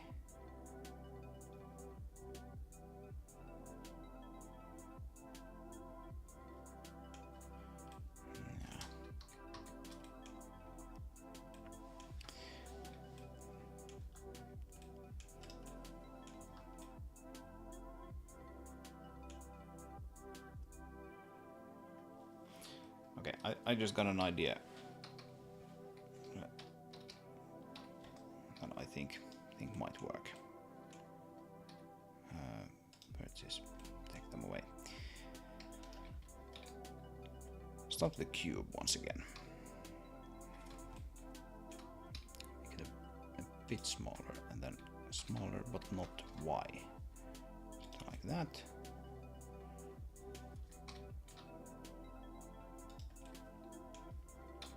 Smaller still. I think we need to allow this guy to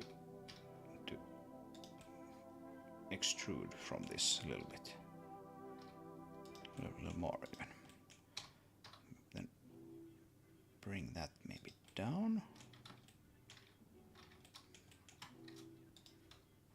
Actually, I'm gonna add one more of these edges here and make that be flat. Make the top be flat.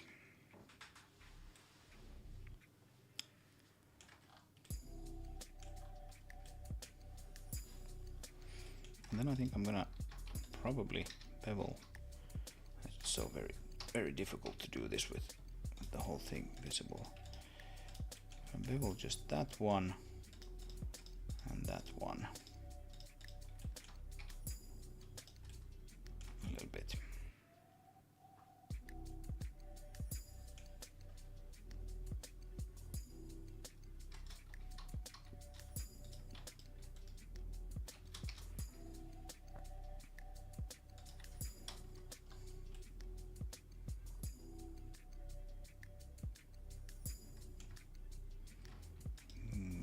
I think in a sense this is kind of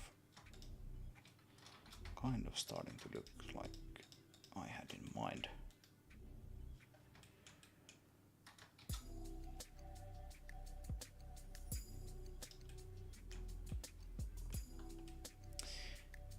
It is though, no joke. Friday brain is strong with me today.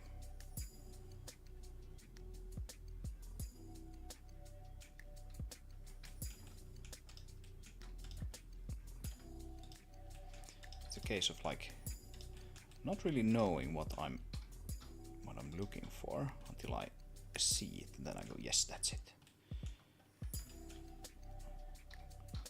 Or like not really knowing how to achieve it until I see it. I know I'm on the right path. And that can happen, but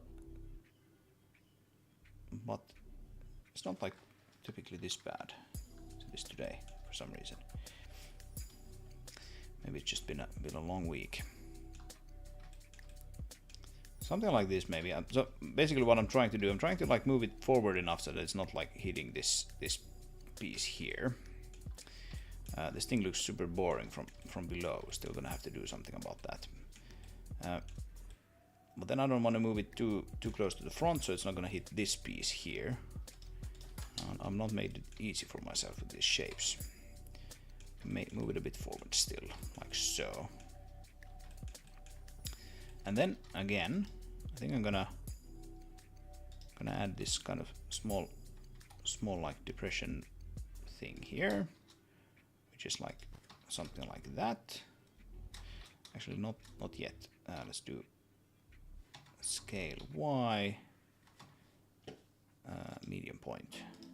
Scale Y, right, and then we have this center, and we can scale that in, not Y.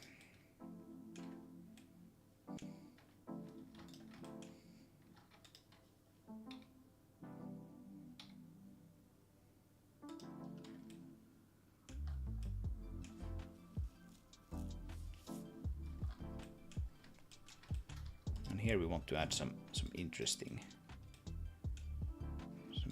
details to this, right? So basically, like, maybe take those faces away,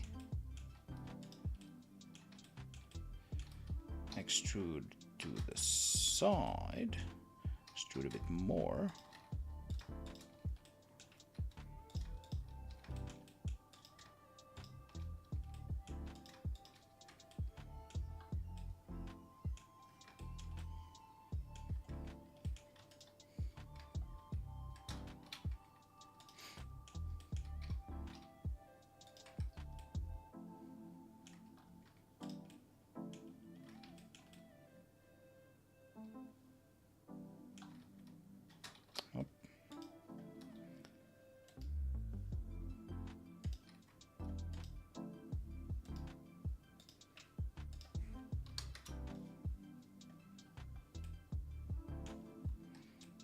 Right, and we can see that we need to actually mark quite a few of these guys as sharp.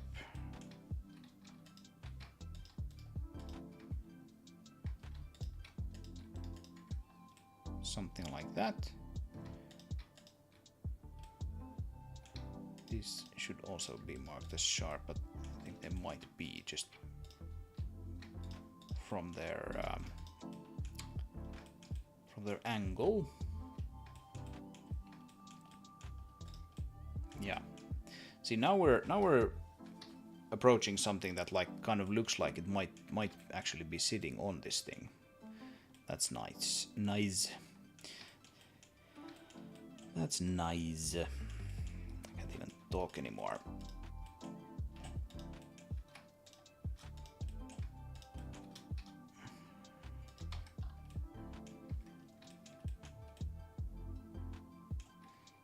Yep, we just want those to be sharp as well. And then we can add like a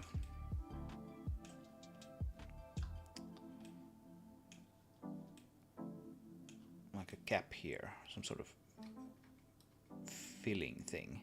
And what we actually can do if we want to is even make it sort of represented here in this top piece, which kind of just might make it so that it looks a bit more sort of like they fit together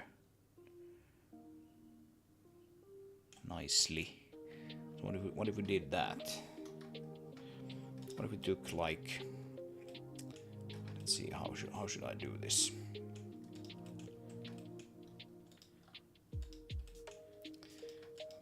If I take those two and I subdivide, we're gonna get a slanted thing there. So we're gonna fix that up and then bevel it.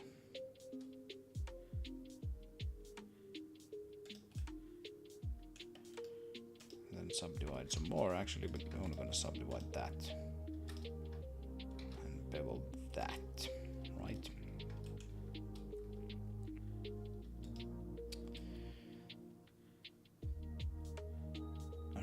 Right.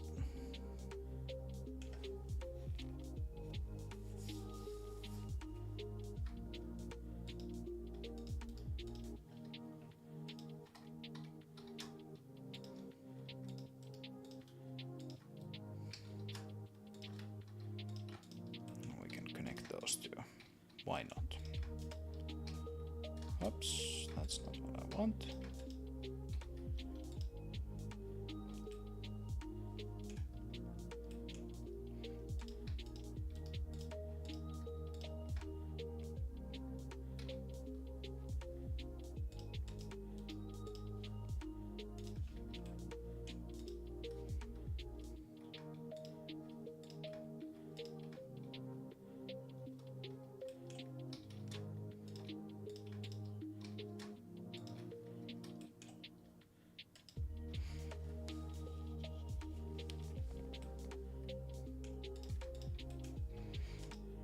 Maybe this is actually what I want to do. Add like a small notch there to that, right? I'm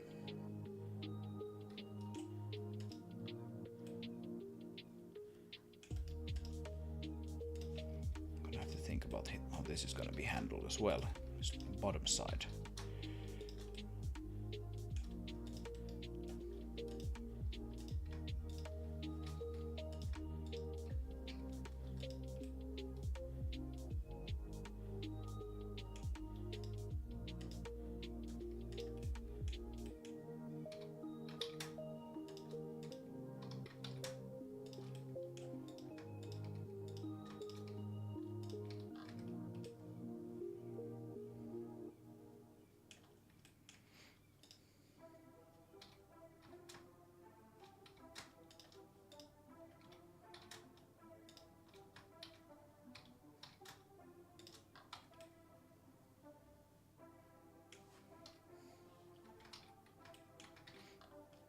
Something like that. You know, that kind of just like reinforces the fact that, okay, like these things are actually part of the same object, part of the same whole, if you will. What kind of cap do we want to add here? It's gonna be round, or is it gonna be square? Or is it going to be something in between? Something like that. Probably not that.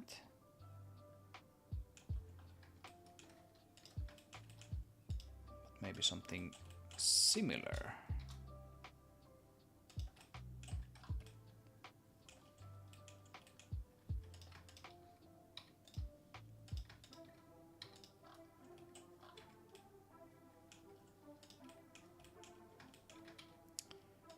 Yeah, so a lot of this like vehicle design is just kind of like trying out things and seeing what works. Typically have a somewhat vague idea of what I want, and then you just bash things together until something kind of comes out of it. Like I really don't like those now. After working on this side for a bit, and this is now kind of flowing nicely, I'd say. Really not feeling it with these things. I think we need to probably come up with something more elegant there. Let's do... Oh, that's not what I wanted at all. Now I have all my collision volumes here. Where's that? It's over there, okay.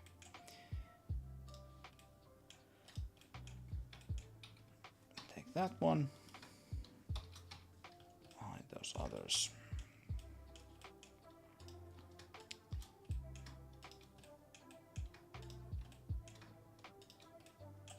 Yeah, so bevel those one more time.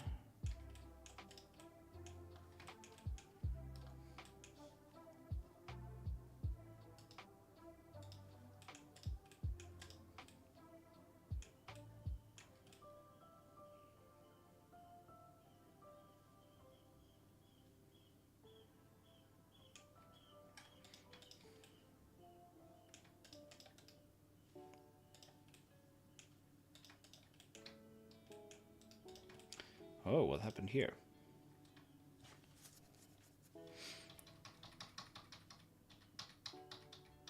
What in the world? Right, I had that incorrectly set. Okay.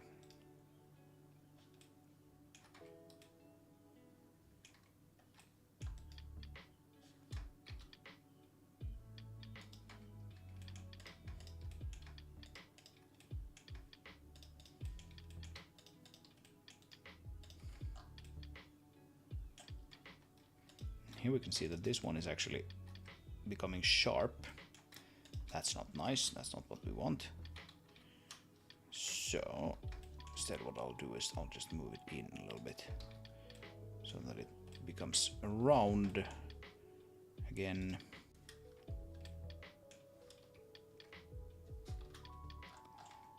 What is going on with the lighting here? It looks wonky.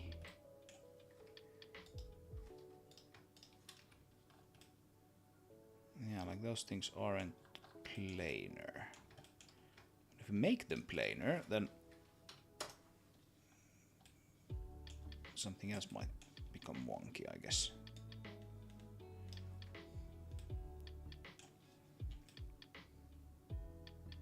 No, not really.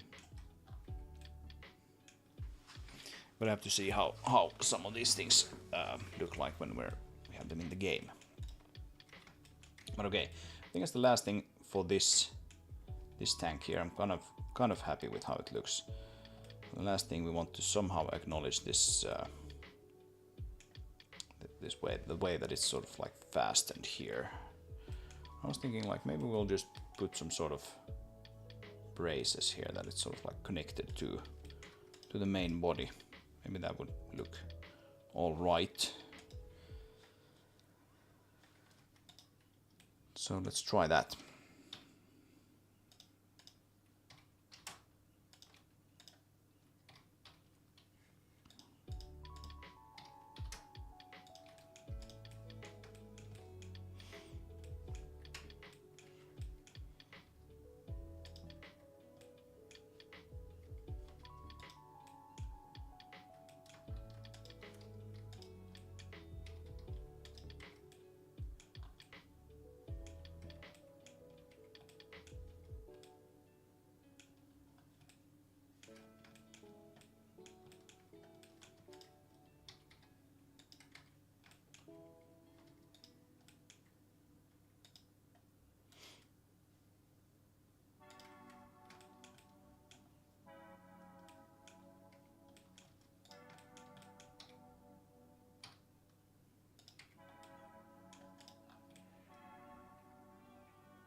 I wonder if a manifold extrude would solve that for us.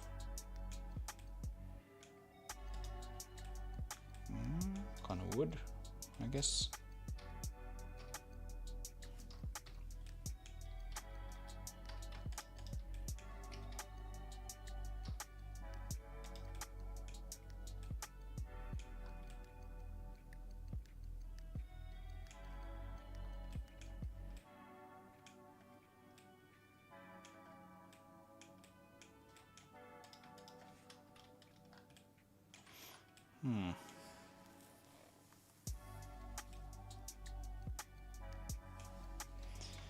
Yeah. I think I'm gonna have to apply my new favorite saying. It's good enough. It's better than good, it's good enough. To a lot of this stuff. Like, I don't think anyone's gonna really care about these things anyway, except for me. How these fastenings look. What is that? Oh, that's an extra thing that we don't need.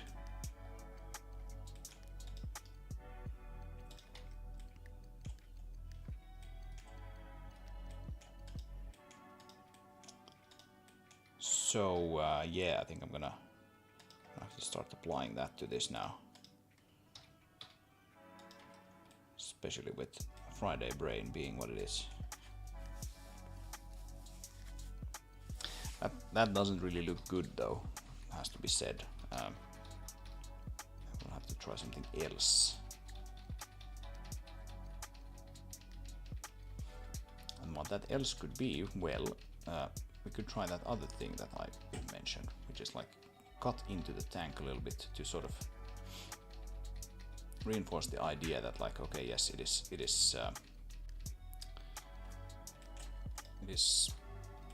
attached to the same vehicle as this edge here. And so if we subdivide this one more time, and now it is actually completely straight. That's nice. Bring it down.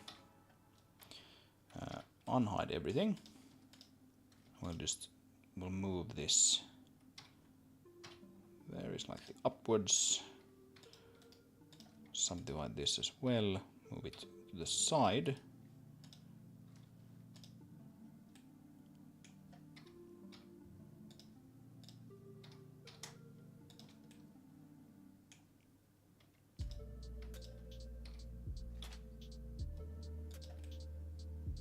Yeah, that looks good. So now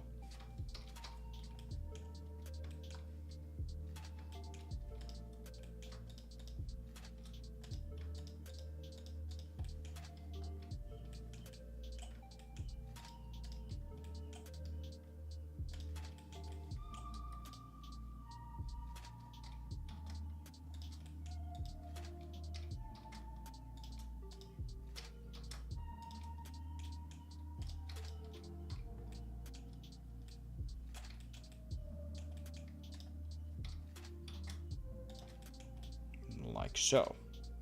And then we take another one here, subdivide that, and move it to the same position as that one.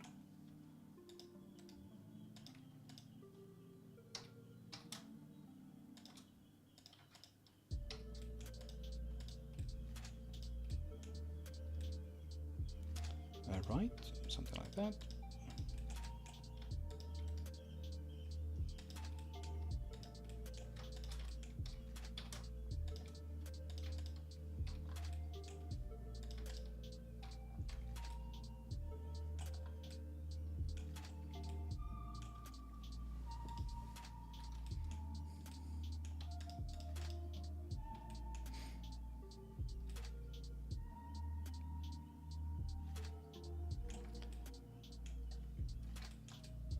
Yeah, then I basically just cut away this part. And instead replace it with some very basic looking faces. But I don't want to have it sort of floating like this. That's not gonna look good. So instead I will let's think about this for a bit.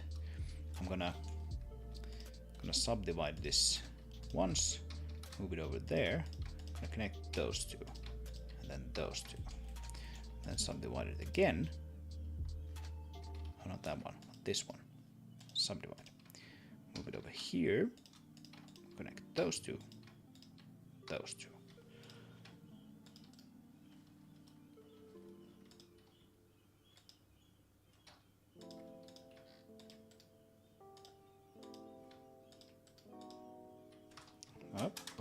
What did I do? Subdivide. There we go.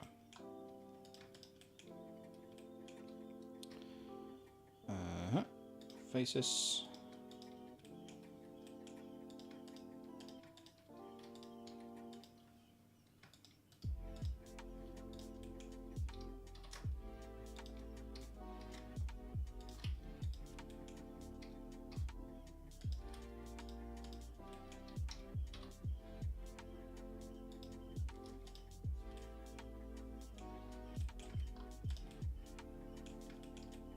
That. Now we have it sort of has this sort of cut out piece here. It's clearly kind of integrated into the rest of the vehicle. If someone bothers to look at it from the right angle, they will see that it's actually not just, you know, it's not just intersecting with its neighboring, which of course no one will actually think, but again, it's one of these things that, like, if you don't bother to somehow acknowledge that, okay, yes, these things are intersecting, but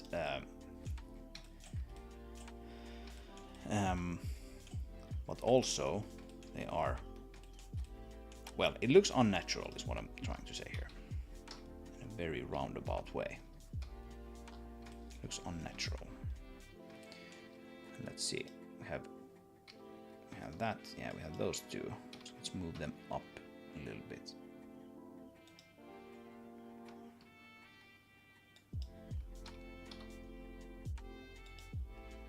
Counter the fact that I change the shape of this a little bit.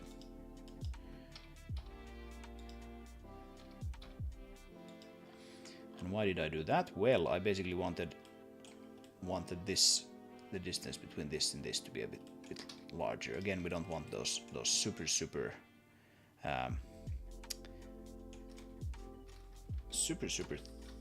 like thin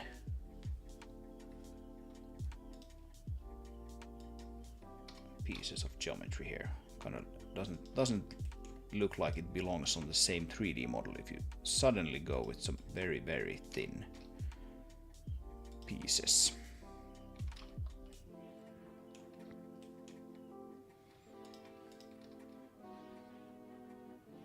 I'm just gonna take those away. How about that?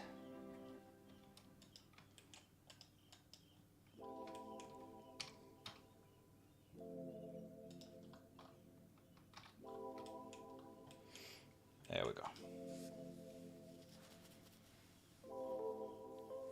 What's left after this bit you've done today? The wheels. Yeah, the wheels are probably the biggest one, and then a little bit of the suspension. Or actually, probably like most of the suspension. We have these things here, the kind of beginning of the suspension, but then to these we have like two arms that are supposed to come out and connect to the wheel, and then we have sort of like the suspension spring that's going to connect to these faces up here. And I think that's probably about it.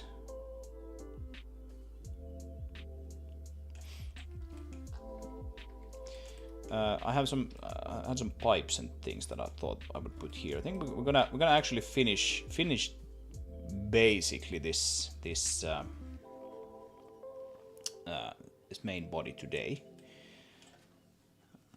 Probably / hopefully within about half an hour or so, because it's getting kind of late here, and like I've said many times, Friday brain is stupid brain.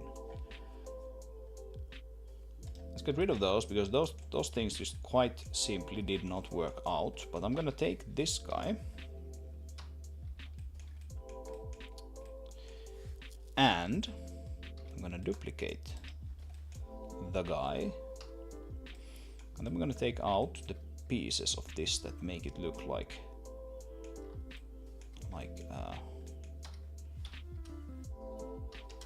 a gasoline tank of some sort. So basically this side, almost all of it. But before we do that, I think we're gonna have to add some vertices here. Right about there.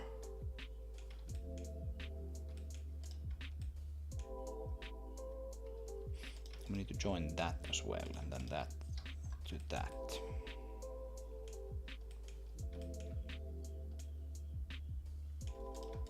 Yeah, then we're gonna just, oh, not that. Faces, thank you very much. Face. Face.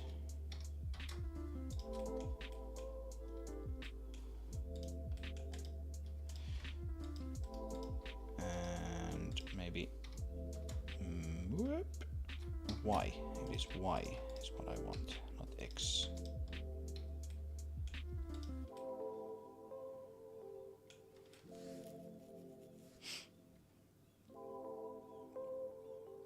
Oh, actually, yeah, what I should be cutting out here is like that. Take them away, and then I can fit this part neatly onto this, right? But I need to be careful here with my selection, so let's make that the active one. And look at that. Oh, don't look at that, but look at this. Now we have a thing. Now, said thing, we can fit probably two of those things here, especially if we make said thing a bit smaller. very small thing.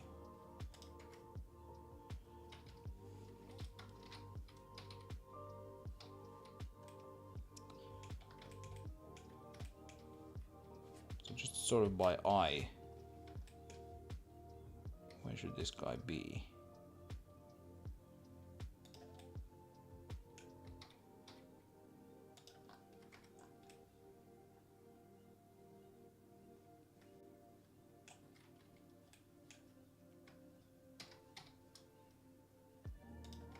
Do we want one or do we want two? Do we want one guy or do we want two guy?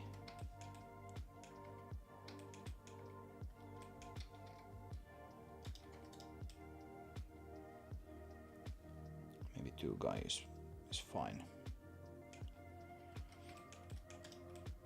Right, can we easily add some more interest to those now at this point in time?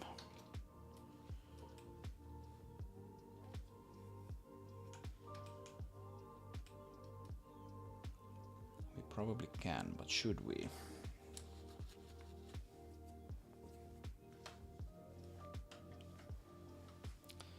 Let's think about it for a minute.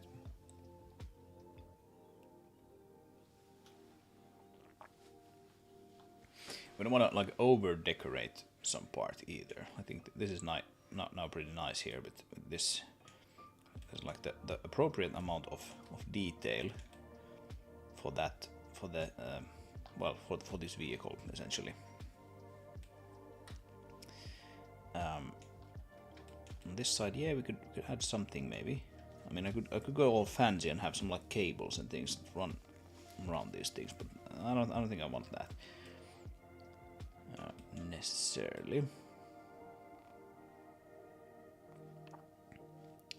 So let's maybe not quite simply do that.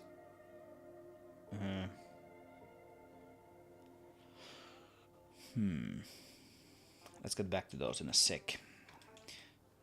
Let's do the things that I know I want to do. So I had quite simply just plan here that I would add some pipes or cylinders, quite simply. So around X we'll rotate 90. We'll make the radius very much smaller. The vertices probably just about half or something. So this is smooth by angle 40 degrees. We need to make sure that we can actually smooth it. 40. Yeah, that looks pretty smooth to me. So move it to the side, move it down, or rather up, because we are upside down.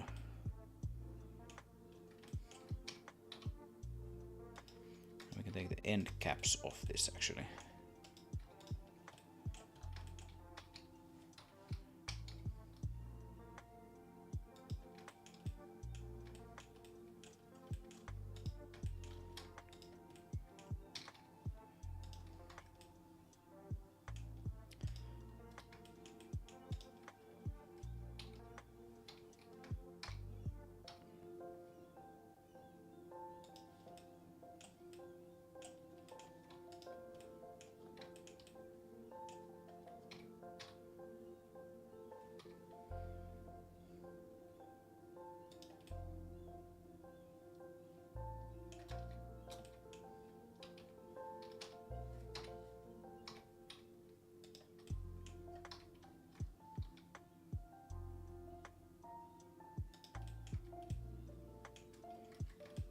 So I'm gonna have to add some detail to this, not too much, not a whole lot, but a little.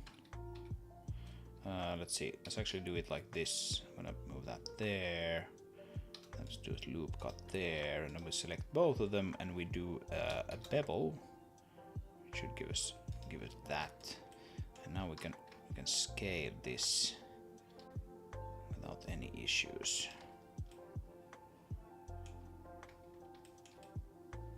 Scale some more even.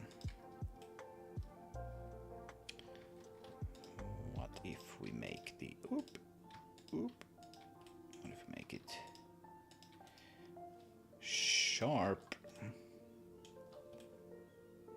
just a little bit of detail here on the bottom. That just adds a little bit more sort of.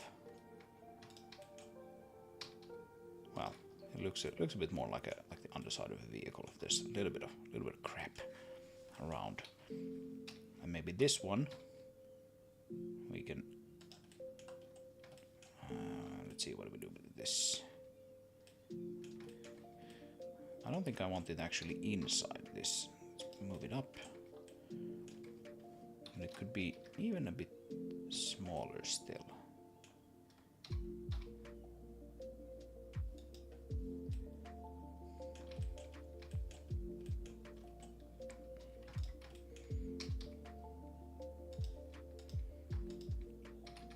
Just move these so that they are just about going through the end there. That way we don't get any funky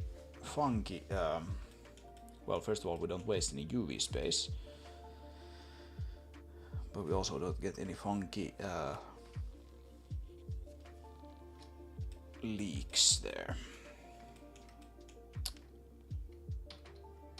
Let's select that again, cursor to selected. Let's do a cube, scale the cube down a whole lot, move the cube forward.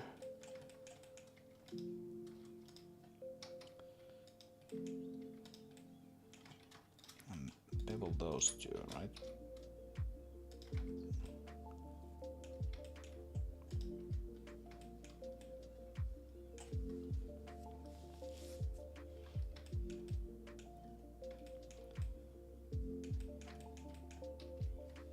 Maybe we actually even do this, take this and just like add it there. So that it's like penetrating that. And we take those faces away, can move those up to there. Same thing with this. I was kind of using pretty liberally of all of this intersecting geometry now.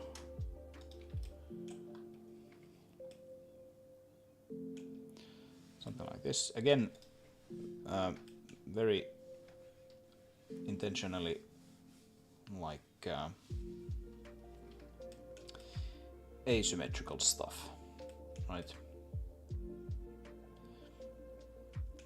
If we want it to be really fancy, we can have some like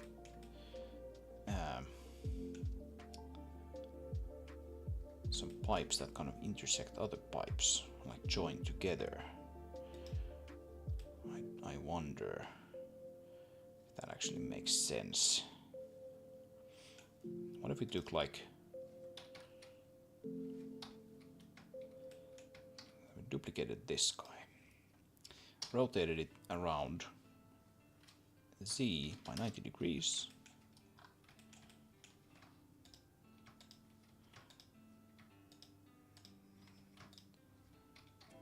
and I am not in any sort of condition right now to be modeling a lot of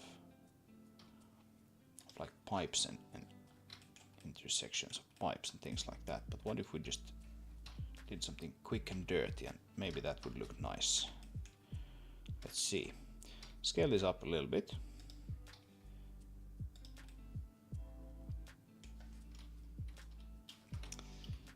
But trying to find my orientation here. So if we rotate this around Y 45, like that.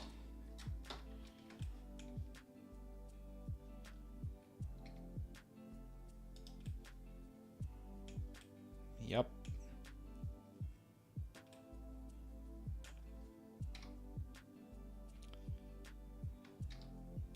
And then we just move it into this thing. Just enough so that it covers it. There we go.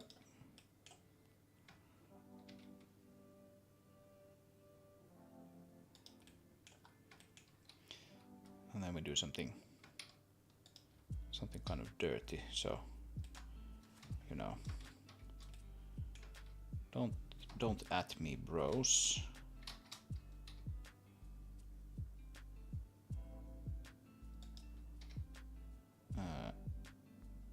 Why? axis is the one I want.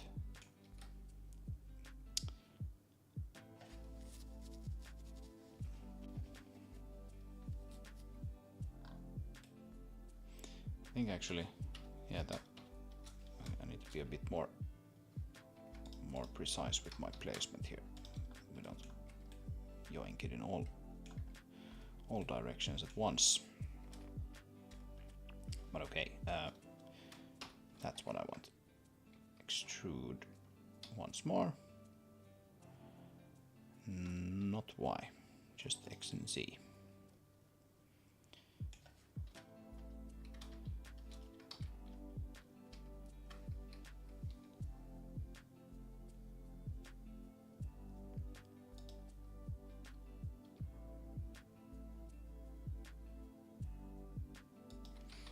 I'm sure you're all horrified by this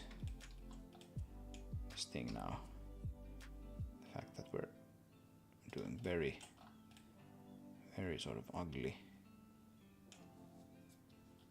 pipe connections here.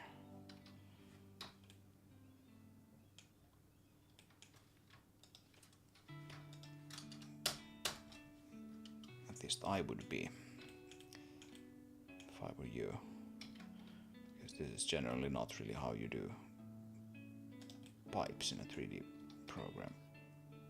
Well, it can be, but there are better ways for doing it. Okay, let's take just this piece. I don't exactly know where I want this pipe to lead even. I'm just YOLOing it here with pipes.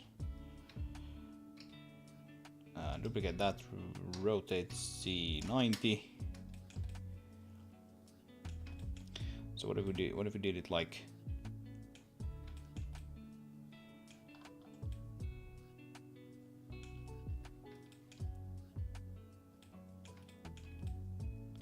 it could actually kind of just like go into and back up into the body here.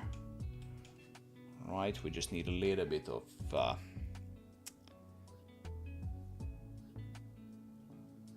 like a fitting there, and I think it will look probably pretty alright. Actually might need some fittings for these guys as well to make them look good. Kind of have a fitting here for this guy, so that's fine.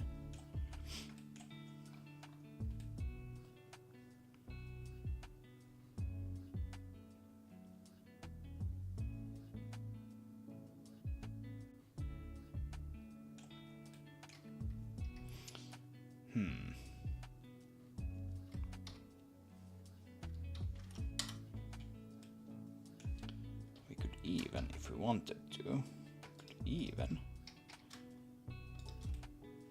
just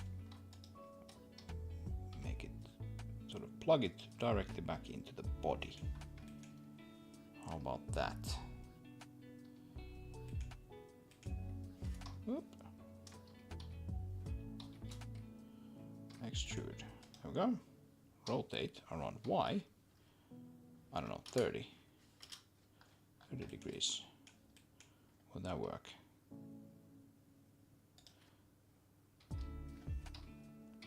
It's probably gonna work.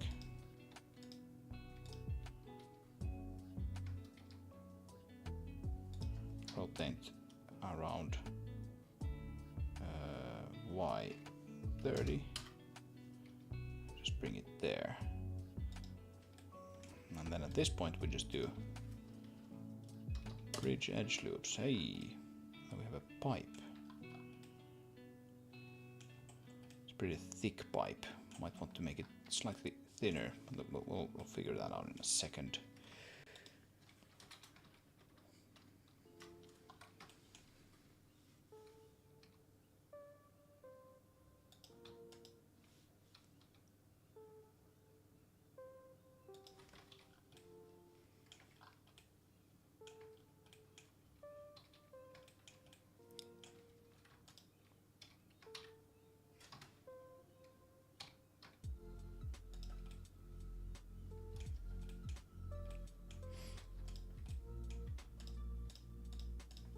I think it would probably work if we did this and then we did individual origin scaling.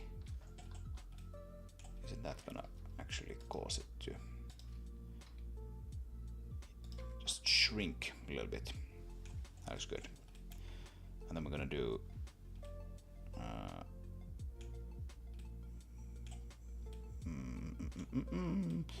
what are we gonna do? We're gonna move it probably a little closer to the ground, not a whole lot. Something like that.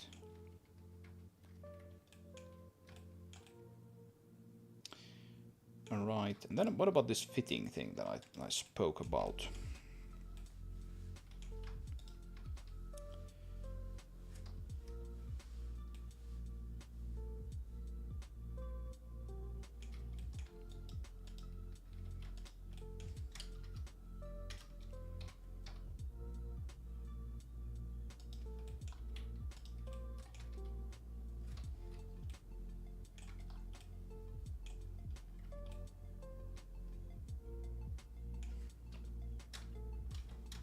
Oh, that doesn't look good. We managed to. Let's see. I can fix this. I can fix it. Active. Move it. Y. There we go.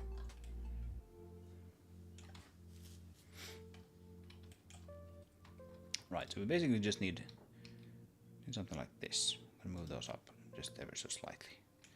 Then we take this, and then we extrude along normals, like so. And there's a fitting. It's not even though. Why is it not even? Even Steven. It's very much not even actually. Scale Z 0. Now it's a bit more even. It's just a detail on the bottom, so I don't think it needs to be very precisely anything.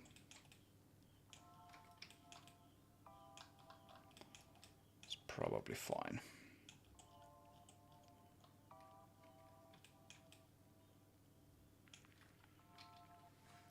I don't know, maybe we're gonna even move this a little higher or lower. Because again, we're looking at things from upside down. So let's do something similar with this here. Something like that, and then probably same thing with this. And there as well.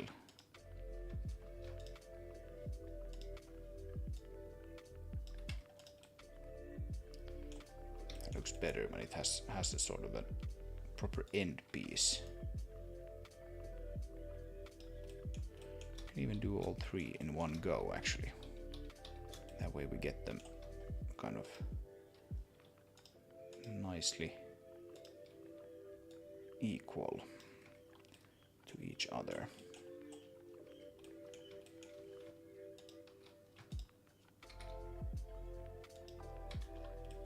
Right?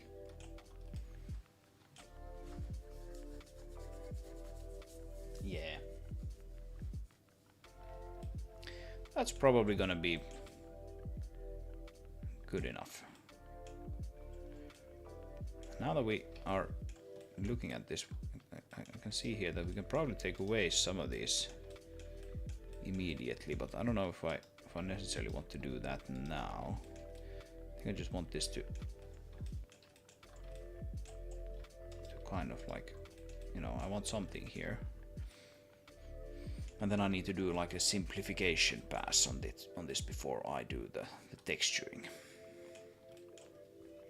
Basically we have this done now. Let's see what I had. Underside. Asymmetrical details. Gas tanks and hatches and panels on the cabin.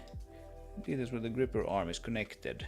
I think I've actually done that already, but I don't remember exactly what that meant. But it's basically like these. Gripper arm itself, the bed, actuator tilting the bed, and the interior. So we have essentially everything modeled now, except for the interior. Like the gripper arm, this thing, I spent, I don't know, basically a whole day just designing this piece here, because I wasn't really happy with the previous one, and I wanted something that can sort of like intersect itself. These fingers are now sort of asymmetrical in a sense, because they're essentially the exact same piece, just the other one is flipped upside down, and that means that they kind of like lock together nicely.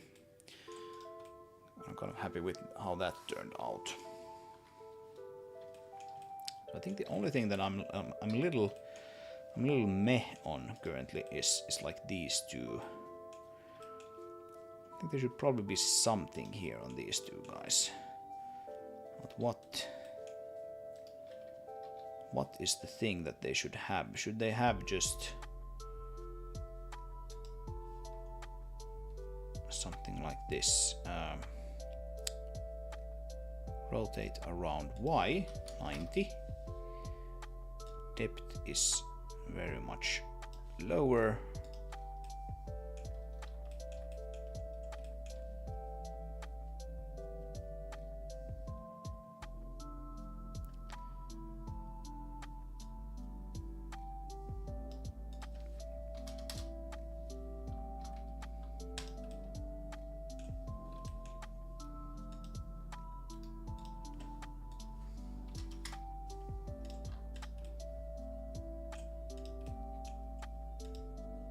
So there's that kind of detail.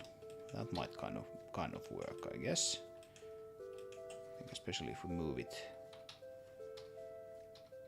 a little further away from the edge, a little down as well. Something like that. So it's clearly different than that one.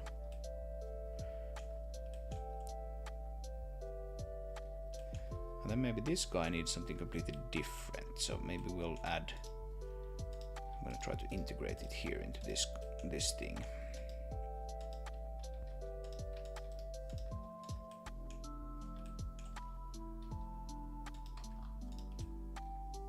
Yeah, that won't work because it's really close to the edge.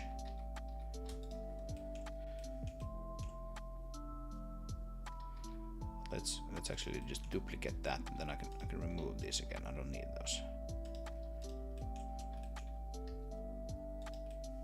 Now we have sort of a box here, which has the correct angle, or the same angle as this other one, the one that it's going to sit on top of. So let's see.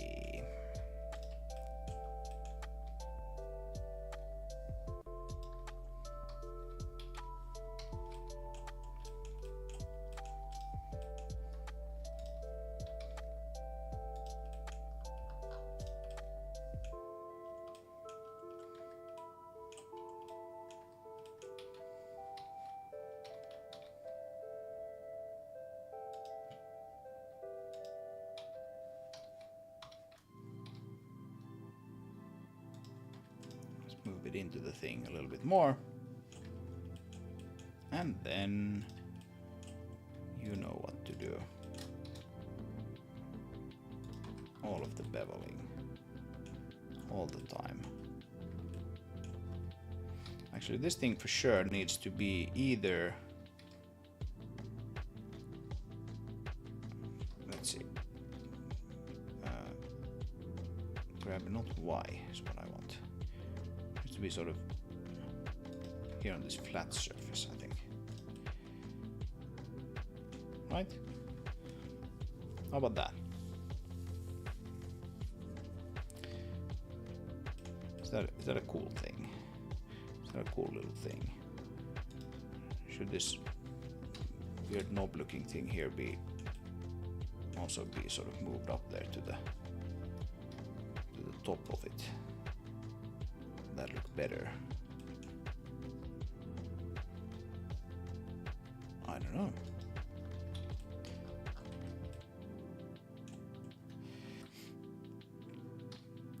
Maybe it would. Maybe we'll say it's some sort of tank that as well. It looks like one. And I guess we can be happy. And then this is some box of like electronics or something. It works perfectly fine.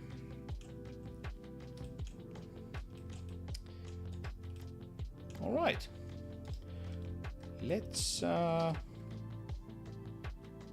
a smart UV project and export it into the game. Let's see what we have.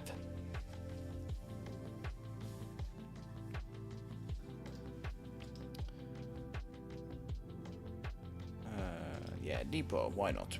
I'm gonna just spawn another one of these guys here. Gripper truck, there we go. Grip. So, how is the mesh looking, first of all?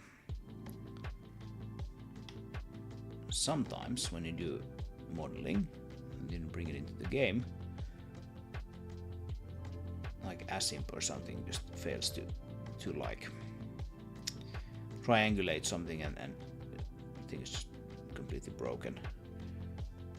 The face is missing, whatever, and then you go and manually triangulate things a little differently in Blender, and then it works again. We don't seem to have any of that going on.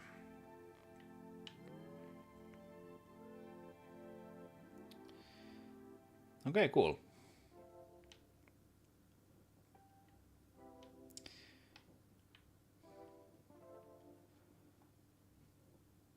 And if we do that thing that, you know, causes the vehicle to flip upside down, we can get a beautiful, we can get a look at our beautiful pipes and things there in the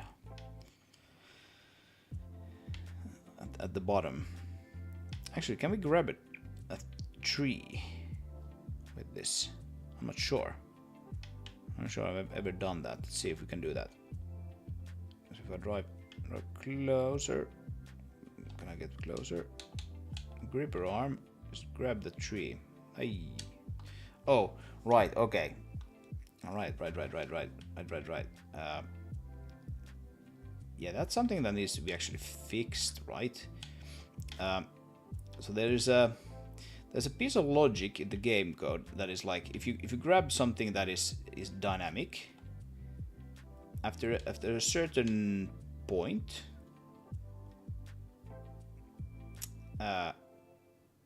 it kind of creates a physics joint to that object, which causes it to like not to do this stupid thing where it like crushes things. But that thing is not implemented actually for things like trees that are static objects, so it just like tries to to essentially like crush it. Yeah, I need to fix that. But you can see that we can actually do this. Just grab the tree and then lift ourselves into the air with the arm. It's a little wonky and it like flickers a little bit, but it is what it is. Marlon asks, what language is the engine written in? It is written in C++.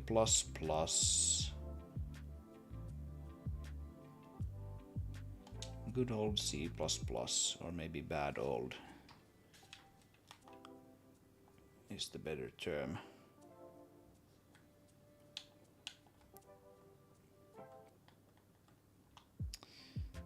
So yeah, that's a bit stupid. I need to think about how to fix that.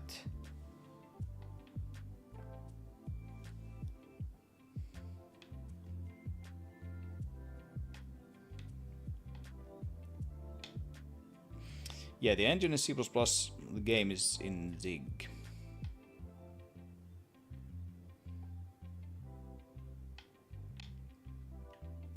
And for what are you using Zig? For the game. The game itself, the game code. So...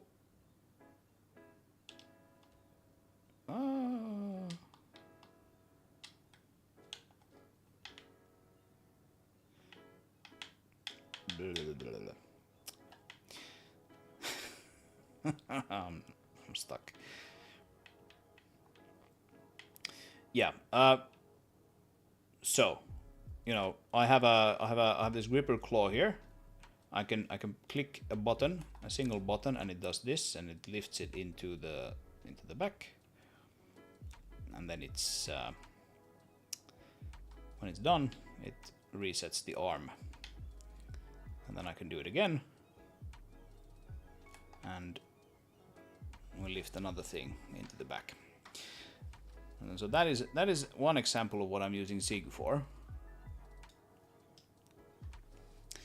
I think we're approaching like maybe 60,000, 70,000 lines of Zig in this game, so there's quite a lot of Zig here. Actually, trying to remember where the logic for that arm is. It's probably in, like, is it vehicles?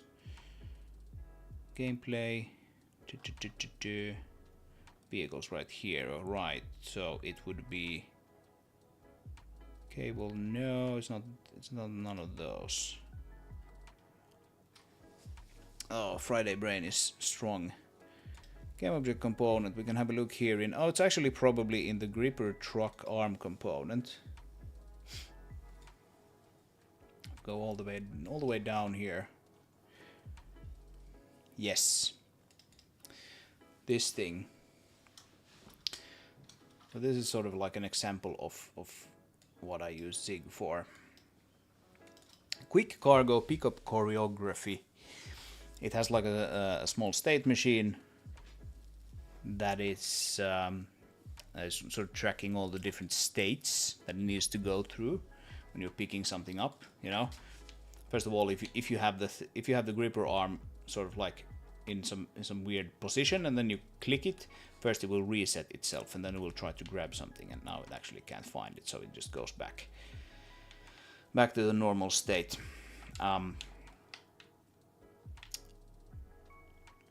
But if you pick something, it will try to grab a hold of it, and then if it determines it has grabbed the hold of it, it will move the arm back, drop the thing, and then it will move it, you know, back to the normal rest pose.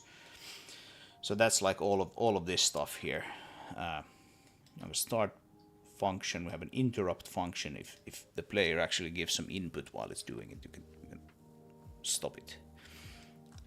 We have a pre-tick function here, which actually does like most of this stuff. I have not looked into Zig so far. What's the advantage in Zig compared to C++ or Rust?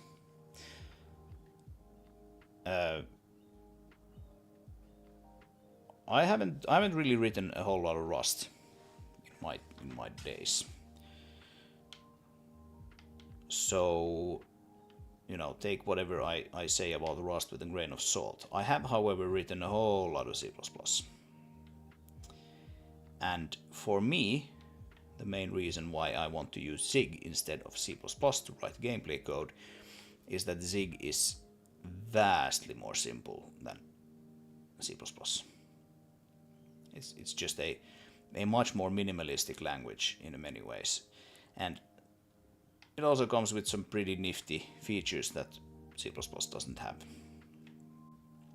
such as very powerful compile time, code execution, and generation, and all of that. Building Zig is also much easier, and since I am planning to release modding tools for this game, and the mods will be written in Zig, people should be able to write mods fairly easily with this compared to C++, where they would need, you know, Visual Studio or at least the compiler of Visual Studio to be able to generate it. To write mods with this engine, essentially the only thing they need is the modding SDK, which I will put out, and then they will need Zig. And then they will most likely want to have something like Visual Studio Code, which is of course free, and the Zig extension for Visual Studio Code. But they don't even need that if they don't want to install that. They can use just Zig and my SDK. And then they can write a mod for the game. And that's neat. It's very much simpler than C++. That would be the main reason for using that instead of C++.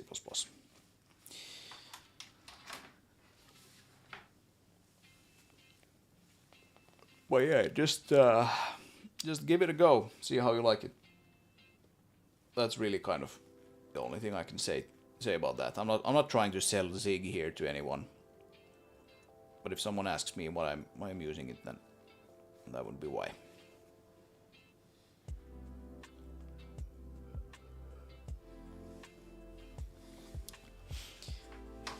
Alrighty then.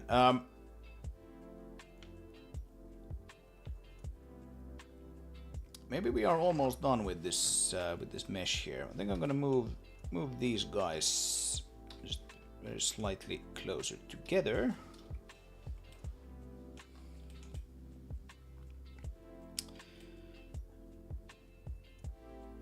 Yeah, something like that.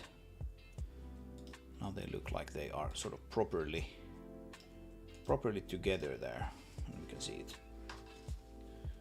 We can see it updating in real time.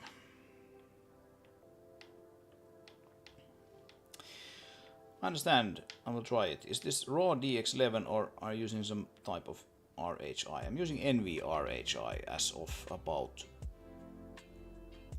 2 or 3 months.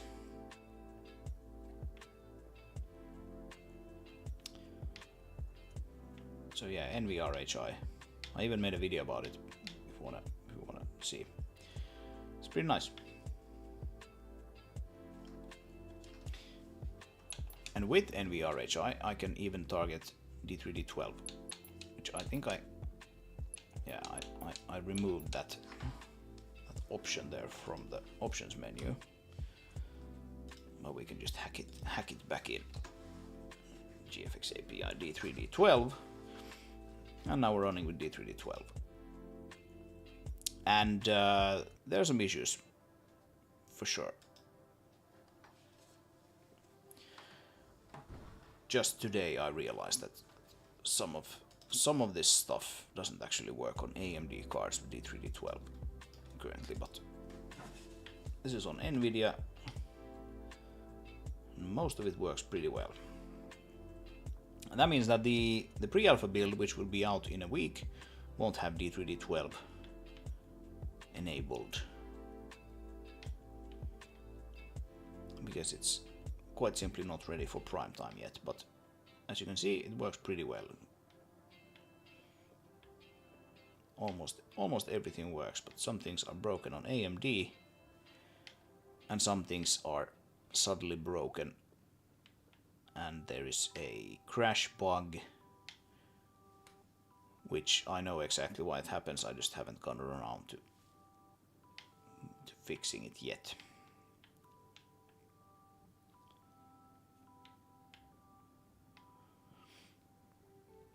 But that would be the RHI story. But yeah, like I said, if you want to check out a video of how I use NVRHI and even look at the code a little bit, I made a video about it. It's one of the newer ones. You can probably find it. I haven't tried NVRHI because I'm a Mac, and as far as I don't know, it doesn't have metal support. That is true. Unfortunately, that is true. I do believe that some people have made backends for it, for metal. And I also believe that it should be not necessarily super tricky to do. Maybe you can even find a metal backend for it online if you're lucky. So there was one thing that I wanted to fix in here that we spoke about earlier. There's this wonky piece of ground here, especially wonky if we turn on the CPU tessellation. Yeah, you can see here. Here it is just sort of snapping into this weird little thing. So let's actually just smooth this out. Like so. Preview there. And that looks better.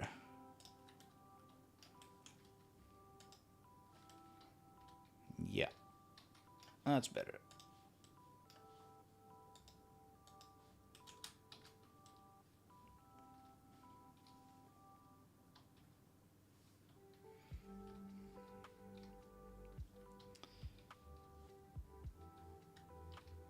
I have some other areas here. I think I saw something that was like basically like the same thing. Let's turn on the preview and fly around a little bit.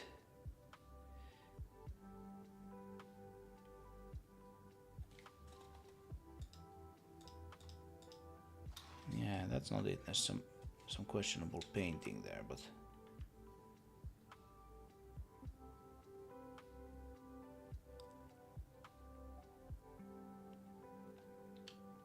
yeah, it's over here.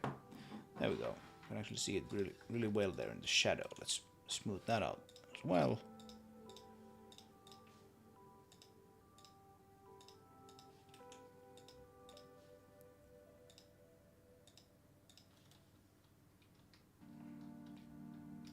And here as well. I think I might have done some sort of half-measured job here of evening out some of these areas.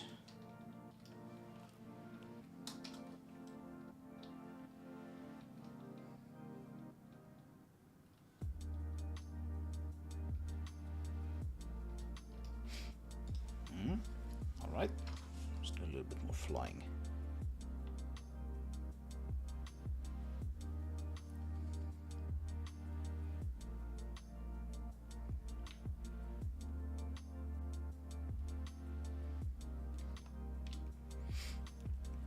And of course, once we get the truck in a shippable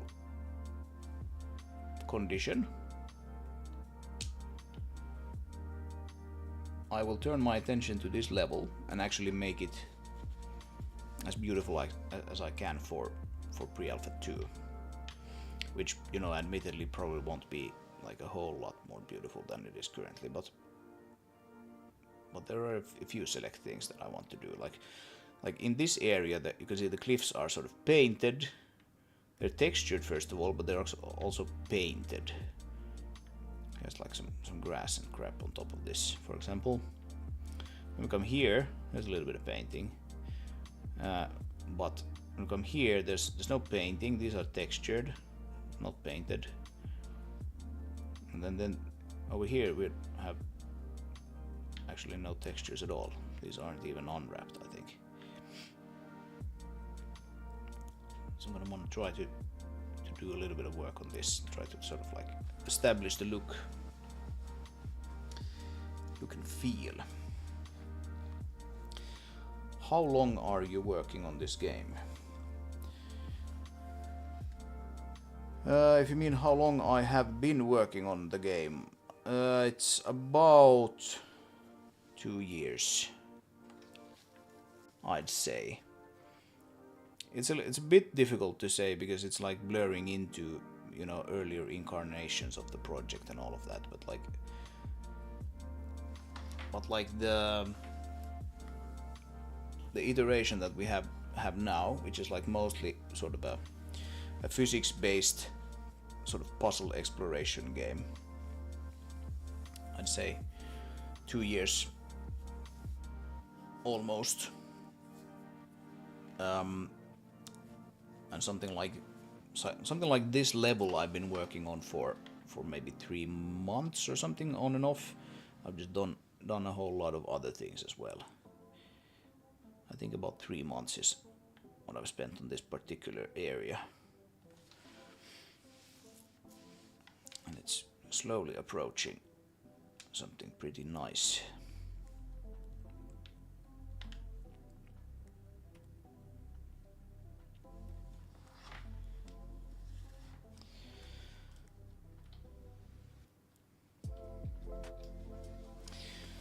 Alright guys, I think we're pretty much done for today. So next thing for me would be to probably add the suspension to this. I'm gonna do something pretty simple. Not really overdo it in any way. But like just like we have suspension for the Scout,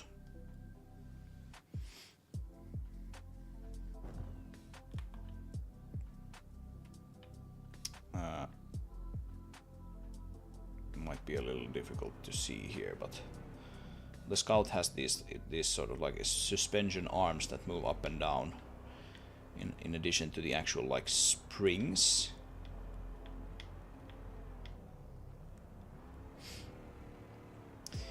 And I want something similar for almost completely the same actually for the truck. And once that is done,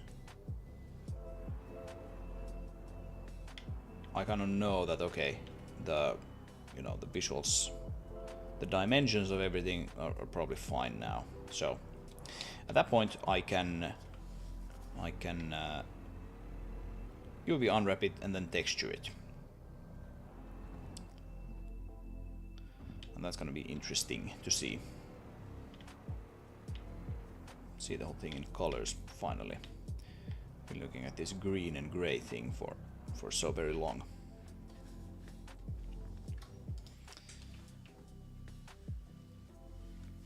And then maybe we can at least throw some kind of engine sound on it and make it spawn some particles and things like that. Bring it a bit closer to the Scout in that sense as well. And then it's probably time to start looking properly at this level. But yes, a little more than a week left until I am supposed to release pre-alpha 2. I think we're in a pretty good shape. Most of the like tech work that I needed to do for pre-alpha 2 is now done. And it is essentially content stuff left.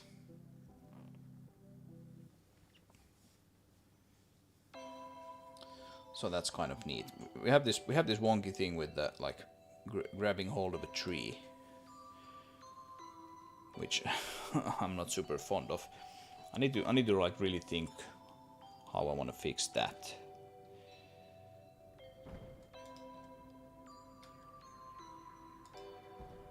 That's a Scout. I don't want a Scout.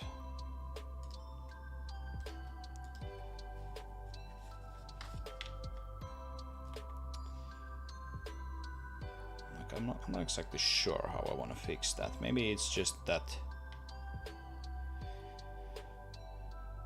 if the force is big enough and we are grabbing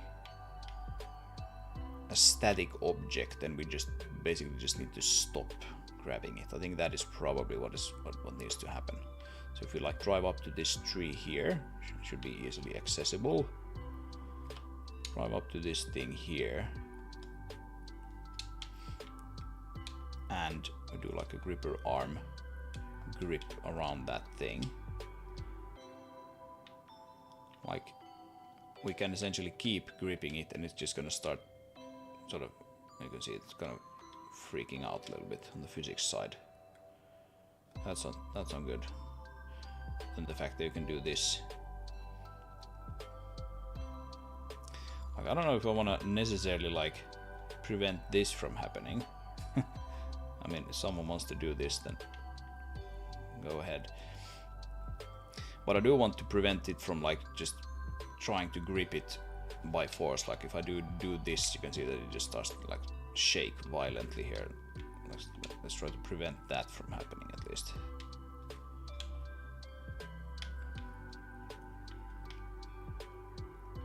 Well, that's new. I just haven't thought about it. Thought about the fact that you can actually probably do this. The gripper arm kind of doesn't care. It just does it. Brip. And that's how you can look under your vehicle currently.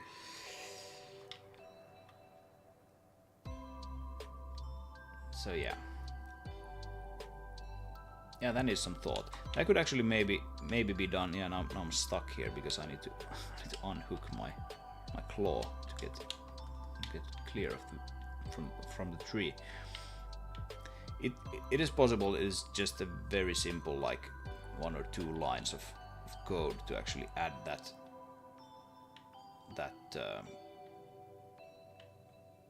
sort of filtering. You know, stop squeezing the claw when you've reached a certain sort of joint force there.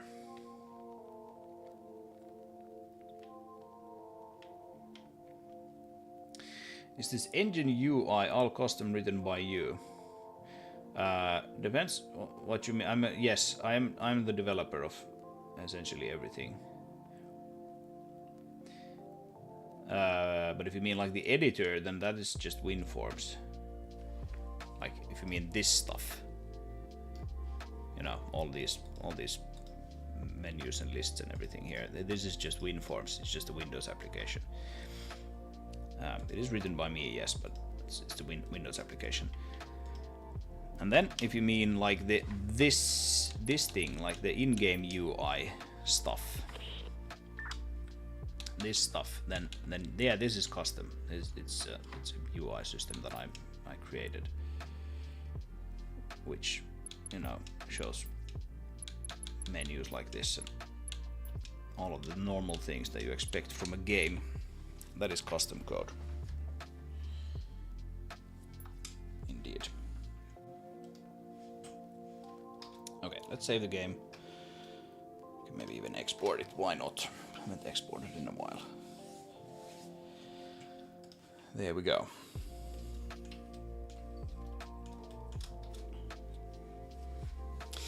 Excellent, guys. I'm gonna call it a night today, and I'm probably gonna continue working on the truck tomorrow.